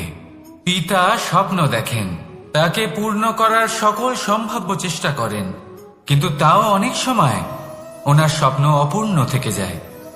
তখন পিতা ভাবেন যে স্বপ্ন উনি পূর্ণ করতে পারেননি, ওনার সন্তান তা অবশ্যই পূরণ করবে। যে স্থানে উনি কখনো পৌঁছতে পারেননি, সেই স্থানে ওনার পুত্র অবশ্যই পৌঁছবে। পিতা নিজের সন্তানের ভবিষ্যৎ নিয়ে সেই স্বপ্ন দেখেন, আর যখন সেই সন্তান সামনে এগোতে থাকে, তখন তার দুঃখ হয় না, বরং গর্ব হয়। ওনার ভালো লাগে এটা দেখে যে ওনার সন্তান অনেক উন্নতি করছে। কিন্তু যখন সন্তান নিজের অভিভাবকের শক্তি দেখে, তার যশ দেখে হিংসা করতে থাকে, সমস্যা সেইখানেই শুরু হয়। সেই জন্য সকল সন্তানকে এটা মনে রাখতে হবে। দেখুন, পুত্র হবার সুবাদে, এক সন্তান হবার সুবাদে এটা হলো আপনার অধিকার যে আপনি আপনার পিতার থেকে বেশি উন্নতি করবেন। আপনার পিতাও এটাই চান, কিন্তু সুস্থভাবে এটা করুন। একটা রেখা টেনে নিন, যাতে আপনি তাতে এগোতে পারেন আর আপনার পিতার তাতে গর্ববোধ হয়, আর সেই বিষয়ে দুঃখ না হয় যে আমার সন্তান আমাকেই ছোট করার চেষ্টা করছে। ইতিহাস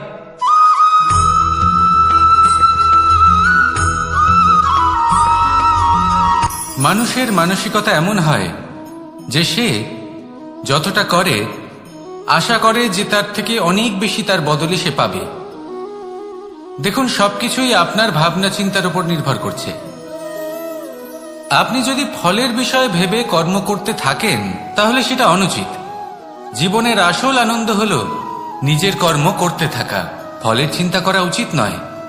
যদি আপনি এরকম ভাবেন যে আমি এতটা করছি, আমার এতটা পাওয়া উচিত, সেই ভাবনা অনুচিত। যদি আপনি সেবার মানসিকতা নিয়ে কর্ম করতে থাকেন, কর্মচক্রে প্রবাহিত হন, যদি আপনি এমন ভাবনা রাখেন যে আমি এতটা পাচ্ছি তাই এর থেকে অনেক বেশি আমি কর্ম করব, তাহলে নিশ্চিতরূপে আপনি যতটা করছেন তার থেকে অনেক বেশি আপনি পাবেন, আপনার আশার থেকে অনেক বেশি আপনি পাবেন। শুধু জীবনে অনেক বেশি কাজ করতে থাকুন, ফলের চিন্তা করবেন না। আর মনে রাখবেন, এই ভাবনাই সব থেকে বড় বীজ। কর্মের উপর বিশ্বাস রাখুন, জীবনে যা যা আপনি চান সবই সুখময় হবে। আসুন আর আমার সাথে ভালোবেসে বলুন, রাধা রাধা।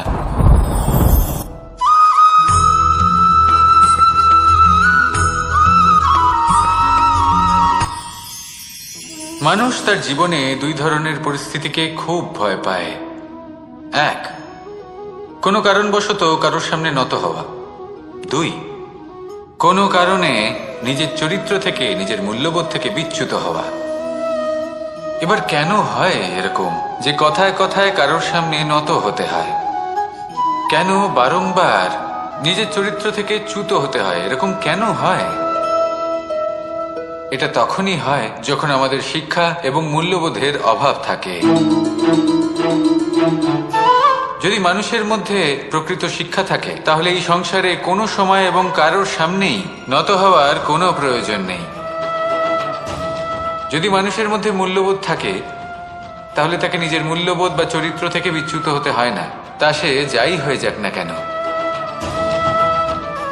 কোনো বালককে যদি জন্ম থেকেই সুশিক্ষার অধিকারী করা হয়, শিক্ষিত করা হয়, মূল্যবোধের অধিকারী করা হয়, তবে সে এই সংসারে এমন কর্ম করবে যাতে সে নিজেকে, নিজের পরিবারকে, সমগ্র সমাজকে গর্বিত করতে পারে।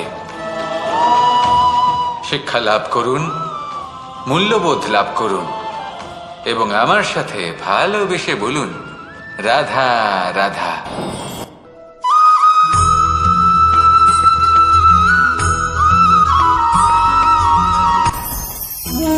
ভোজন। এবার ভোজন সংগ্রহ করার জন্য মানুষ কি না করেন, সবসময় চেষ্টা করতে থাকেন। ফসল উৎপাদনের জন্য অনেক পরিশ্রম করতে থাকেন, কিন্তু অনেক সময় অনেক পরিশ্রম করার পরেও ফসল ভালো উৎপাদন হয় না। এর কারণ কি? কারণ হলো এটাই যে আপনি পরিশ্রম হয়তো অনেক করেছেন, কিন্তু আপনার নজর তো সেই বীজের দিকে ছিলই না যা আপনি রোপণ করেছেন।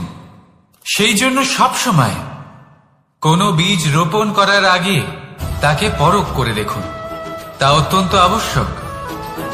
আর সেইভাবেই যখনই কোনো কর্মের প্রশ্ন আসে তাহলে সেখানে শুধুমাত্র পরিশ্রম যথেষ্ট নয়, সেই কাজের প্রতি আপনার কর্তব্য কি, আপনার উদ্দেশ্য কি, সেটা জানা হলো অত্যন্ত গুরুত্বপূর্ণ। তাই কর্ম করুন, কিন্তু সেই কর্মের প্রতি আপনার যা উদ্দেশ্য তার মাহাত্ম্য বুঝতে চেষ্টা করুন। তাহলে আসুন আমার সাথে ভালোবেসে বলুন, রাধা রাধা।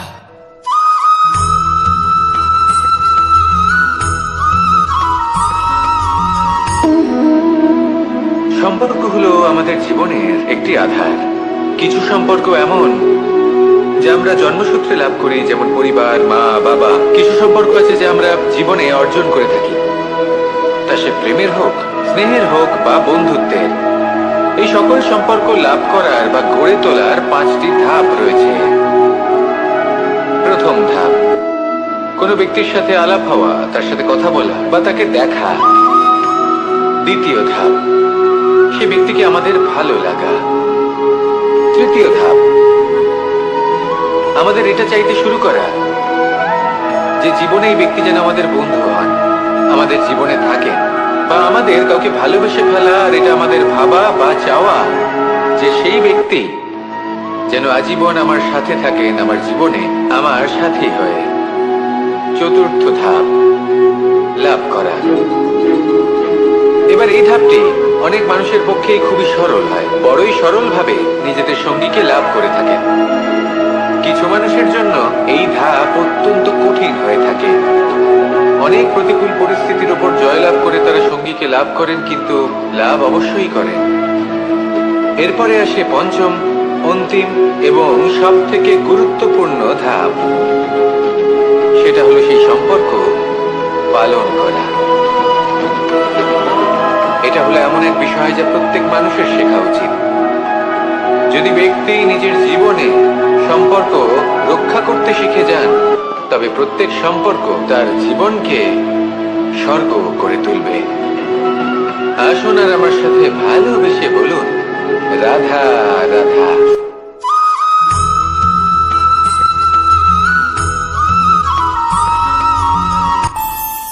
আমাদের মনে যখন কোনো প্রশ্ন ওঠে, কোনো দ্বন্দ্ব জাগে, তখন আমরা যাই আমাদের গুরুর কাছে, আমাদের আরাধ্যের কাছে গিয়ে জিজ্ঞেস করি। এইভাবেই একদিন আমি পৌঁছলাম আমার আরাধ্যের কাছে, আমার মহাদেবের কাছে, আর ওনাকে প্রশ্ন করলাম যে মহাদেব, জীবনে আনন্দ পাওয়ার, উৎসব পালনের, প্রেম ভাগ করে নেবার, জীবনকে উপভোগ করে নেওয়ার সর্বশ্রেষ্ঠ সময় কোনটা? মহাদেব হাসলেন আর উনি বললেন, জীবনে উৎসব পালনের সব থেকে শ্রেষ্ঠ দিন হল মৃত্যুর ঠিক আগের দিনটা। প্রেম ভাগ করে নেওয়ার সব থেকে শ্রেষ্ঠ মুহূর্ত হল মৃত্যুর ঠিক আগের মুহূর্ত। জীবনকে উপভোগ করে নেওয়ার সর্বশ্রেষ্ঠ প্রহর হল মৃত্যুর এক প্রহর পূর্বে। তখন আমি চমকে গেলাম। আমি বললাম, কিন্তু মহাদেব, মৃত্যু তো অনিশ্চিত, আমরা জানিও না কবে আমাদের মৃত্যু হবে। মহাদেব আবার হাসলেন। উনি বললেন যে যদি আমরা এভাবে জীবন কাটাই যে আমরা জীবনের প্রত্যেক দিন, প্রত্যেক মুহূর্ত, প্রত্যেক প্রহর শেষ বলে মনে করি, তাহলে আমাদের সমস্ত জীবন আনন্দের সাথেই অতিবাহিত হবে। কি বলেন?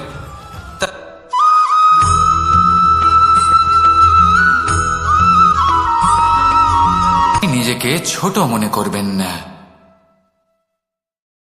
কোন ব্যক্তি যিনি সব থেকে বেশি শক্তিশালী, আপনি যদি তার সামনে যান, তাহলে উনি আপনার অন্তরের শক্তিকে বাইরে বের করে আনবে, আপনার অন্তরের লুকিয়ে থাকা শক্তিকে জাগ্রত করতে প্রেরণা প্রদান করবে। তিনি হলেন বড় ব্যক্তি, তিনি হলেন মহান ব্যক্তি। তিনি নন যিনি নিজের বল এবং ঐশ্বর্য দ্বারা আপনাকে তার সামনে ছোট প্রমাণ করবেন। এবং সেই জন্য মহাদেব আমার আরাধ্য হলেন আমার খুব প্রিয়। কারণ রাজা হোক বা ফকির, কেউ যদি ওনার সামনে যান তাহলে সে নিজেকে ছোট মনে করেন না। আপনিও যদি জীবনে অনেক বড় হতে চান, তাহলে কাউকে কখনো নিজেকে ছোট মনে করতে দেবেন না। তার অন্তরে বড় হয়ে ওঠার প্রেরণা প্রদান করুন। আসুন আমার সাথে ভালোবেসে বলুন, রাধা রাধা।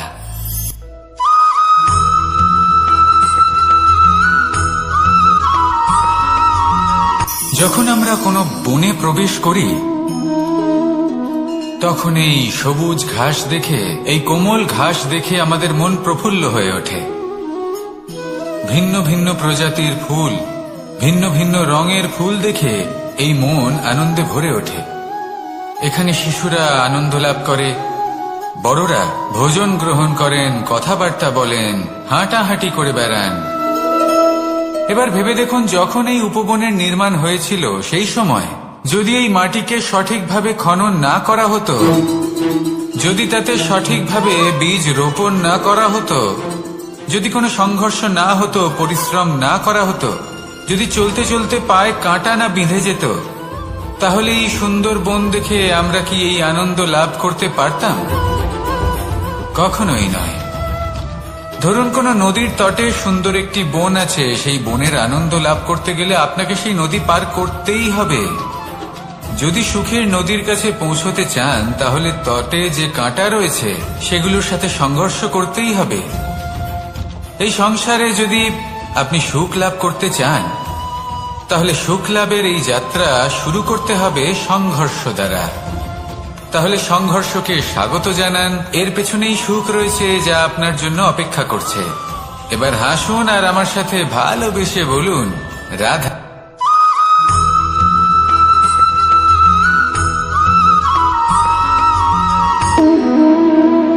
সম্পর্ক হলো আমাদের জীবনের একটি আধার। কিছু সম্পর্ক এমন যা আমরা জন্মসূত্রে লাভ করি, যেমন পরিবার, মা, বাবা। কিছু সম্পর্ক আছে যা আমরা জীবনে অর্জন করে থাকি, তা সে প্রেমের হোক, স্নেহের হোক বা বন্ধুত্বের। এই সকল সম্পর্ক লাভ করার বা গড়ে তোলার 5টি ধাপ রয়েছে। প্রথম ধাপ, কোনো ব্যক্তির সাথে আলাপ হওয়া, তার সাথে কথা বলা বা তাকে দেখা। দ্বিতীয় ধাপ, সে ব্যক্তিকে আমাদের ভালো লাগা। তৃতীয় ধাপ, আমাদের এটা চাইতে শুরু করা যে জীবনে এই ব্যক্তি যেন আমাদের বন্ধু হন, আমাদের জীবনে থাকেন, বা আমাদের কাউকে ভালোবেসে ফেলা আর এটা আমাদের ভাবা বা চাওয়া যে সেই ব্যক্তি যেন আজীবন আমার সাথে থাকেন, আমার জীবনে আমার সাথী হয়ে। চতুর্থ ধাপ, লাভ করা। এবার এই ধাপটি অনেক মানুষের পক্ষেই খুবই সরল হয়, বড়ই সরলভাবে নিজেদের সঙ্গীকে লাভ করে থাকে। কিছু মানুষের জন্য এই ধাপ অত্যন্ত কঠিন হয়ে থাকে।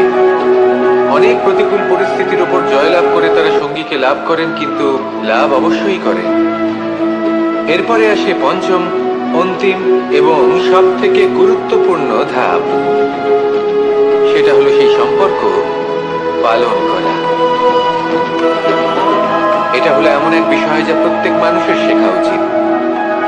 যদি ব্যক্তি নিজের জীবনে সম্পর্ক রক্ষা করতে শিখে যান, তবে প্রত্যেক সম্পর্ক তার জীবনকে স্বর্গ করে তুলবে।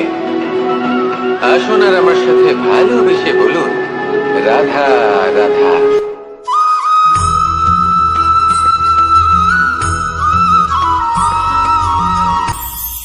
এটা হলো ধান গাছ, এর থেকে নষ্ট করে দেবে কিন্তু নিজে জীবিত থাকবে। এটাই হলো আজকের শিক্ষা। এই সংসারে যদি আপনি নীতির পথে চলতে চান, উচিত কর্ম করতে চান, সংসারকে সেবা করতে চান, তাহলে জংলি ঘাসের মতো ব্যক্তিদের থেকে সবসময় দূরে থাকতে হবে।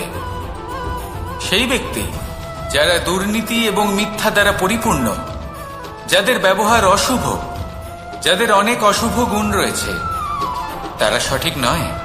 সেই সকল ব্যক্তি যাদের চরিত্র অত্যন্ত দুষ্ট হয়, তারা হয় শুভ চরিত্রের ব্যক্তিকে একদম নষ্ট করে দেয়, নয় নিজের মতো বানিয়ে তোলে। তাই যদি আপনি নীতির পথে চলতে চান, এই সংসারের জন্য শুভ কর্ম করতে চান, তাহলে সেই সঙ্গ লাভ করুন যে সঙ্গ জ্ঞানে পরিপূর্ণ, যাদের মধ্যে অনেক গুণ আছে, যাদের থেকে প্রতিদিন কিছু শিখতে পারবেন। এমন ব্যক্তির সাথে জীবন অতিবাহিত করুন, দুরাচারীদের থেকে দূরে থাকুন। তবেই এই মন প্রসন্ন হয়ে বলবে রাধা রাধা।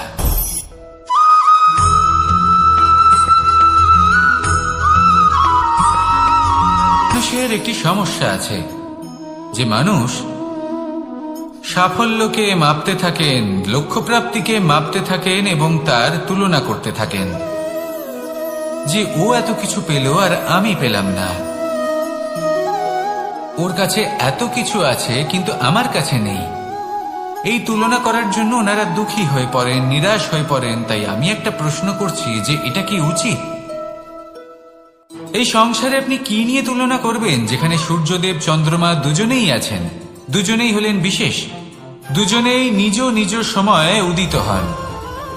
এদের মধ্যে একজন না থাকলে তাহলে আমাদের জীবন কঠিন হয়ে পড়বে। ঠিক সেইভাবেই আপনি যদি একটা বড় রেখা অঙ্কন করেন, তাহলে অন্য রেখাটি ছোট হয়ে পড়ে না, সে তেমনই থাকে যেমনটা সে ছিল। আপনার অস্তিত্ব কখনো ছোট বা বড় হতে পারে না। শুধু তুলনা করার জন্য আপনার এটা মনে হতে পারে যদি আপনি যুদ্ধ করতে চান আপনার তলোয়ারের প্রয়োজন পড়বে। যদি বস্ত্র তৈরি করতে চান এত বড় তলোয়ার দিয়ে কিছুই হবে না, তখন প্রয়োজন পড়বে একটা ছোট্ট সূচের। তাই তুলনা করবেন না, না নিজেকে ছোট মনে করবেন না অন্য কাউকে। সবার সাথে সহযোগিতা করুন, আর যদি তুলনা করতেই হয় নিজের সাথে করুন, যে কাল আমি কেমন ব্যক্তি ছিলাম, আজ কি তার থেকে শ্রেষ্ঠ হয়ে উঠতে পেরেছি। ভেবে দেখুন ভবিষ্যতে গিয়ে আপনি কতটা শ্রেষ্ঠ ব্যক্তি হতে পারেন। আসুন আমার সাথে ভালোবেসে বলুন রাধা রাধা।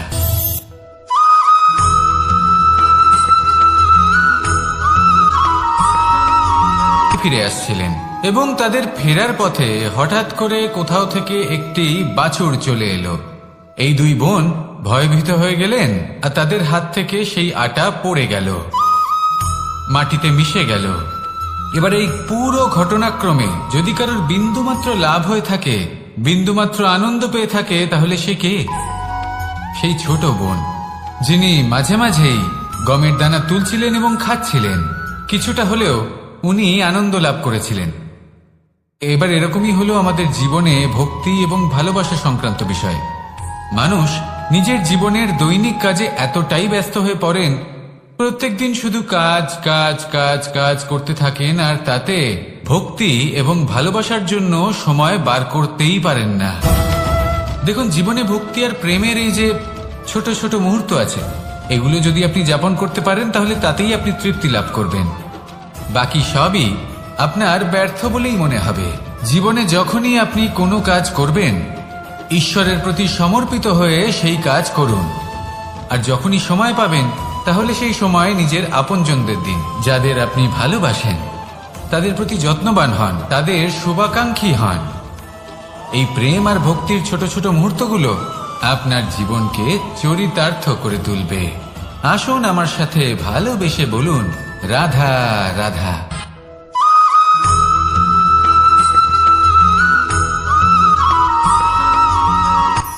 এই সংসারে সাফল্য লাভ করার জন্য জ্ঞানের প্রয়োজন হয়, পরিশ্রমের প্রয়োজন হয়, দৃঢ় নিষ্ঠার প্রয়োজন হয়, নিরন্তর চেষ্টা করা প্রয়োজনীয়। কিন্তু আরো কিছু আছে যা অত্যন্ত প্রয়োজনীয় এবং গুরুত্বপূর্ণ। তা হলো ভালো বন্ধু। তাদের থাকা অত্যন্ত প্রয়োজনীয়। যদি ভালো বন্ধু থাকে তাহলে সময় এলে তারা ঢাল হয়ে আপনাকে সুরক্ষা করবেন। সময় এলে অস্ত্রের মতো শত্রুকে সংহারও করবেন। যদি তিনি জ্ঞানী হন, তাদের মধ্যে সদ্গুণ থাকে, তাহলে এই সব গুণ আপনার মধ্যেও প্রবেশ করবে। তাহলে সাফল্যের জন্য ভালো বন্ধু পাওয়া অত্যন্ত প্রয়োজনীয়। কিন্তু শুধু বন্ধু কেন, ভালো শত্রুও থাকা প্রয়োজনীয়। এবার আপনি ভাববেন, আমি কি বললাম? যদি আপনার জীবনেও ভালো অর্থাৎ শক্তিশালী শত্রু থাকে, তাহলে আপনিও শক্তিশালী হতে থাকবেন। এই শত্রু আপনাকে প্রেরিত করবে আরো বেশি শক্তিশালী হয়ে ওঠার। কখনো কোনো হরিণকে দেখুন, তীব্র গতিতে দৌড়তে থাকে। কেন তীব্র গতিতে দৌড়য়? এই কারণে নয় যে কোথাও তার জন্য মধুর ঘাস অপেক্ষা করে রয়েছে, না। সে এই কারণে তীব্র গতিতে দৌড়য় কারণ সেটা না করলে তার পেছনে একটি সিংহ আছে যে ওকে নিজের ভোজন করে ফেলবে। তাই জীবনে বিপদ, সংকট, এই সবকিছুও হলো অত্যন্ত গুরুত্বপূর্ণ। তার সম্মুখীন হতে শিখুন আর আমার সাথে ভালোবেসে বলুন রাধা রাধা।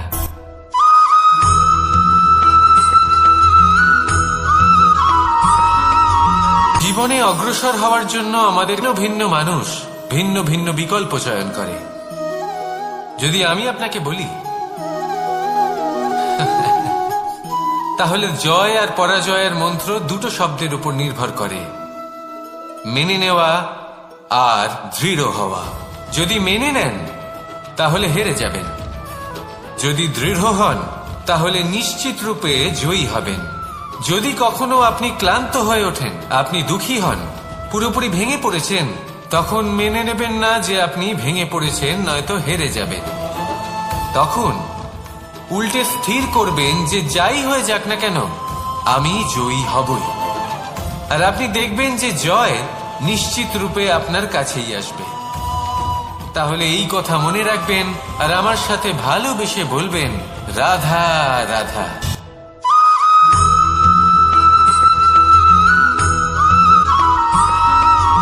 জীবনে যখন কোনো ব্যক্তি নিজের লক্ষ্য প্রাপ্তির জন্য নিরন্তর পরিশ্রম করতে থাকেন, চেষ্টা করতে থাকেন, তখন তিনি কষ্ট অনুভব করেন, কখনো শারীরিক কষ্ট, কখনো মানসিক কষ্ট। এবার উনি এটা ভাবতে থাকেন যে আমি কি উচিত করছি নাকি অনুচিত করছি। কারণ অন্যদিকে এমন একজন ব্যক্তিও আছেন যিনি একদমই পরিশ্রম চেষ্টা করছেন না। তিনি মদিরা পান করেন, বিলাসিতায় জীবন কাটান, অলস প্রকৃতির হয়ে ওঠেন, নিদ্রাতে বিলীন হয়ে থাকেন আর ভাবেন যে তিনি সুখ লাভ করছেন। কিন্তু এরকম কেন হয়? কারণ যখন আমরা সৎ পথে থাকি, উচিত পথে চলি, লক্ষ্য প্রাপ্ত করার জন্য চেষ্টা করতে থাকি, তখন আমাদের ভেতরে থাকা নেতিবাচক শক্তি এবং পাপ এই দেহকে ত্যাগ করে দেয়। আর এই অনুভূতিটাই আমাদের দুঃখের অনুভূতি দেয়, কষ্ট দেয়। এবার সেখানে যদি আমরা কুপথে চলি, অনুচিত পথে চলতে থাকি, তাহলে আমাদের ভেতরে থাকা পুণ্য এবং ধনাত্মক শক্তি আমাদের দেহ ত্যাগ করে দেয়। আর এই অনুভূতির কারণেই আমরা সুখ অনুভব করি। কিন্তু কখনো ভাববেন যে এই সুখ বেশি সময় পর্যন্ত থাকে না। সেই জন্য সবসময় মনে রাখবেন, যদি আপনি জানেন যে এটাই আপনার লক্ষ্য, এটাই উচিত পথ, শুভ পথ, তাতে নিরন্তরভাবে এগিয়ে যেতে চেষ্টা করতে থাকুন। এই কষ্ট আপনাকে সুখের পরাকাষ্ঠায় কখন পৌঁছে দেবে তা আপনি জানতেই পারবেন না। আসুন আমার সাথে ভালোবেসে বলুন, রাধা রাধা।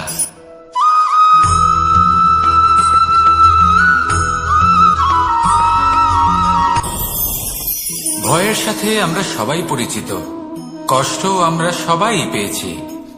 কখনো কখনো আমরা অসুস্থ হয়ে পড়ি, আর এমন সময় হলে মাতার মমতা, কখনো বাবার স্নেহ, কখনো বন্ধুদের পাশে থাকার অনুভূতি আমাদের রোগ নিরাময়ে সাহায্য করে। কখনো যদি আমরা নিরাশ হয়ে পড়ি, তখন যদি আমাদের কোনো আপনজন আমাদের দুটো ভালো কথা বলে, তখন আমাদের মনোবল বেড়ে যায়। ঠিক তেমন সংসারের এই রঙ্গমঞ্চে যদি আপনি পীড়িত অনুভব করেন, কিছু শুভ কথা আলোচনা করুন, কিছু স্তুতি গান করুন, কিছু মুহূর্তের জন্য হলেও নিজের ইষ্টদেবের কথা স্মরণ করুন আর প্রার্থনা করুন। সাহস বাড়বে, শক্তিও বৃদ্ধি পাবে এবং সামনে এগিয়ে চলার পথও দেখতে পাবেন। তখন এই মন প্রসন্ন হয়ে বলবে, রাধা রাধা।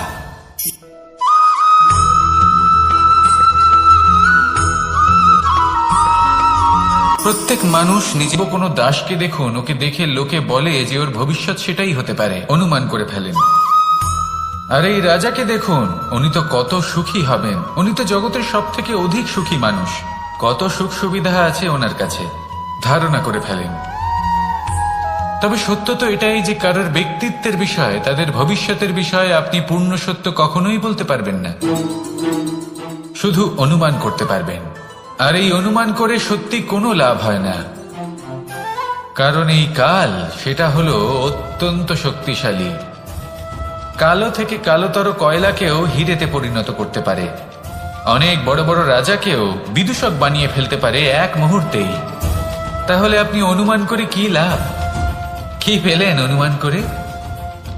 সেই জন্য কারোর বিষয়ে কোনো অনুমান করবেন না, তার ভবিষ্যতের বিষয়ে অনুমান করতে যাবেন না, কারোর বিষয়ে কোনো ধারণা করে নেবেন না। কিছু করতে হলে ভালোবাসুন, সবার মধ্যে ভালোবাসা ছড়ান, সবার মধ্যে ধনাত্মক ভাব ছড়ান। এই মন প্রসন্ন হয়ে বলবে, রাধা রাধা।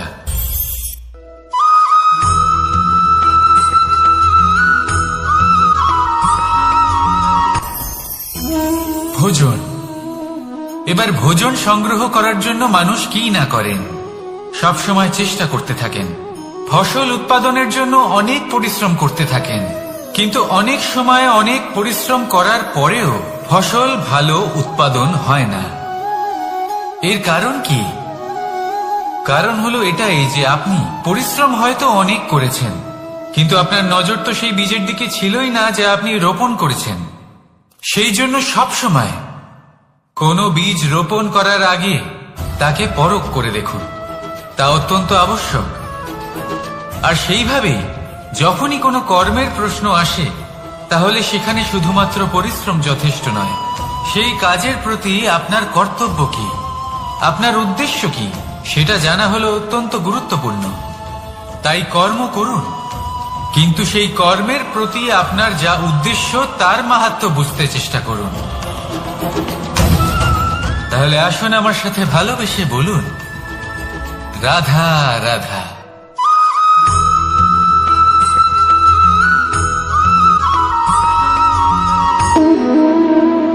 সম্পর্ক হলো আমাদের জীবনের একটি আধার। কিছু সম্পর্ক এমন যা আমরা জন্মসূত্রে লাভ করি, যেমন পরিবার, মা বাবা। কিছু সম্পর্ক আছে যা আমরা জীবনে অর্জন করে থাকি, তা সে প্রেমের হোক, স্নেহের হোক বা বন্ধুত্বের। এই সকল সম্পর্ক লাভ করার বা গড়ে তোলার 5টি ধাপ রয়েছে। প্রথম ধাপ, কোনো ব্যক্তির সাথে আলাপ হওয়া, তার সাথে কথা বলা বা তাকে দেখা। দ্বিতীয় ধাপ, সে ব্যক্তিকে আমাদের ভালো লাগা। তৃতীয় ধাপ, আমাদের এটা চাইতে শুরু করা যে জীবনে এই ব্যক্তি যেন আমাদের বন্ধু হন, আমাদের জীবনে থাকে, বা আমাদের কাউকে ভালোবেসে ফেলা। আর এটা আমাদের ভাবা বা চাওয়া যে সেই ব্যক্তি যেন আজীবন আমার সাথে থাকেন, আমার জীবনে আমার সাথী হয়ে। চতুর্থ ধাপ, লাভ করা। এবার এই ধাপটি অনেক মানুষের পক্ষেই খুবই সরল হয়, বড়ই সরল ভাবে নিজেদের সঙ্গীকে লাভ করে থাকে। কিছু মানুষের জন্য এই ধাপ অত্যন্ত কঠিন হয়ে থাকে। অনেক প্রতিকূল পরিস্থিতির উপর জয়লাভ করে তারা সঙ্গীকে লাভ করেন, কিন্তু লাভ অবশ্যই করেন। এরপরে আসে পঞ্চম, অন্তিম এবং সব থেকে গুরুত্বপূর্ণ ধাপ। সেটা হলো সেই সম্পর্ক পালন করা। এটা হলো এমন এক বিষয় যা প্রত্যেক মানুষের শেখা উচিত। যদি ব্যক্তি নিজের জীবনে সম্পর্ক রক্ষা করতে শিখে যান, তবে প্রত্যেক সম্পর্ক তার জীবনকে স্বর্গ করে তুলবে। আসুন আর আমার সাথে ভালোবেসে বলুন, রাধা রাধা।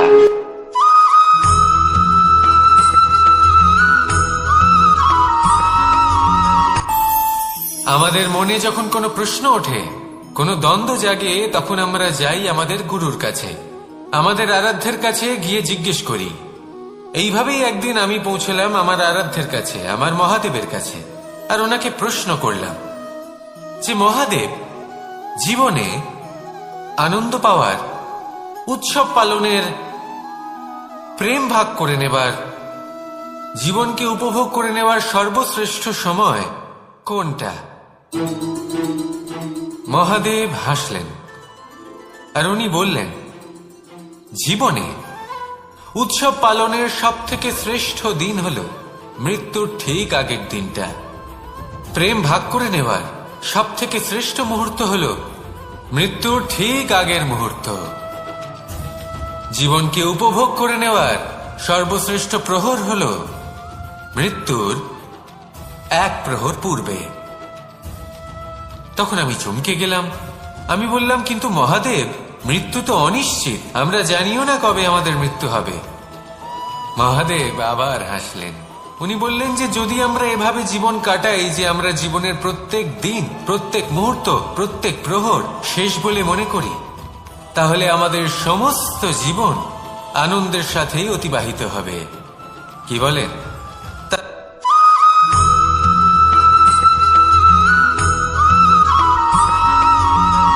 এইসব বেশি গুরুত্ব থাকে না, কিন্তু যখন অসংখ্য পাথরের টুকরো একত্রিত হয় তখন তা পর্বতের আকার ধারণ করে। সেইভাবেই কিছু মানুষ যখন একত্রিত হন তখন তৈরি হয় পরিবার, কিছু পরিবার যখন একত্রিত হয় তখন তৈরি হয় সমাজ, যখন অনেক সংখ্যক সমাজ একত্রিত হয় তখন তৈরি হয় রাজ্য।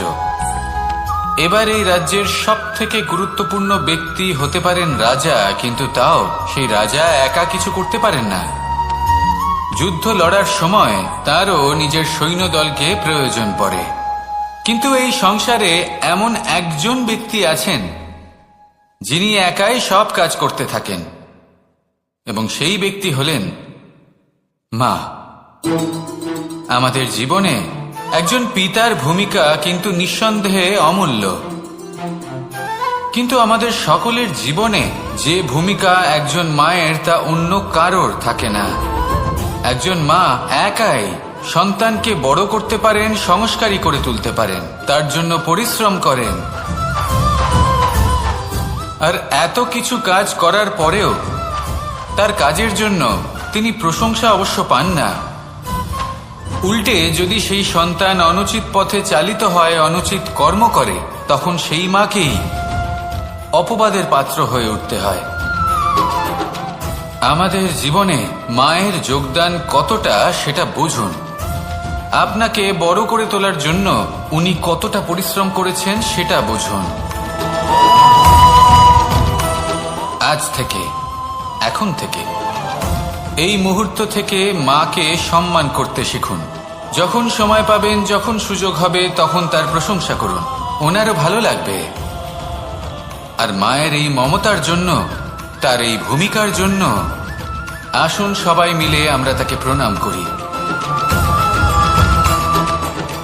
আর সকলে মিলে ভালোবেসে বলি, রাধা রাধা।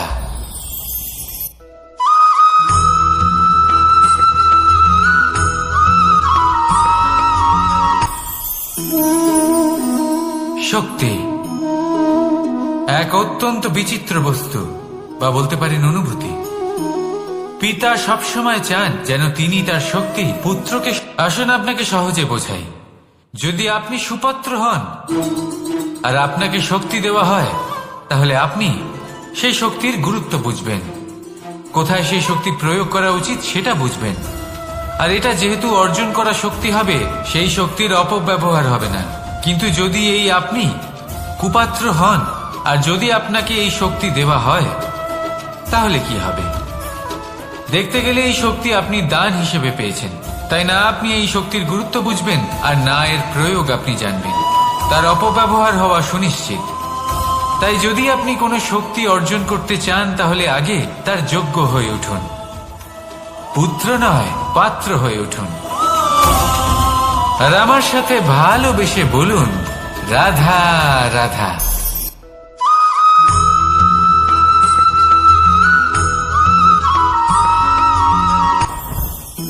জীবনে কিছু শেখা অত্যন্ত গুরুত্বপূর্ণ।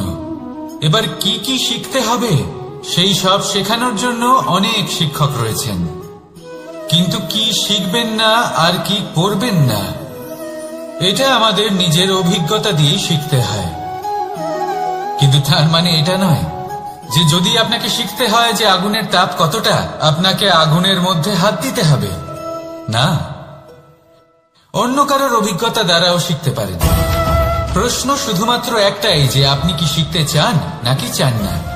যদি আপনি এটাই ভাবেন যে আমি শুধুই নিজের অভিজ্ঞতা দ্বারাই শিখতে চাই, তাহলে জীবনকাল ছোট মনে হবে, অনেক কিছুই শিখতে পারবেন না। তাই নিজের সাথে সাথে বড়দের অভিজ্ঞতা দ্বারাও শেখা শুরু করে দিন। এই সংসারের অভিজ্ঞতা দ্বারা শিখতে শুরু করে দিন। আর এটা নিশ্চিত রূপে শেখা আবশ্যক যে কখন কি করবেন না, কোথায় থামতে হবে আর কোথায় থামবেন না। তাহলে আসুন আর আমার সাথে ভালোবেসে বলুন, রাধা রাধা।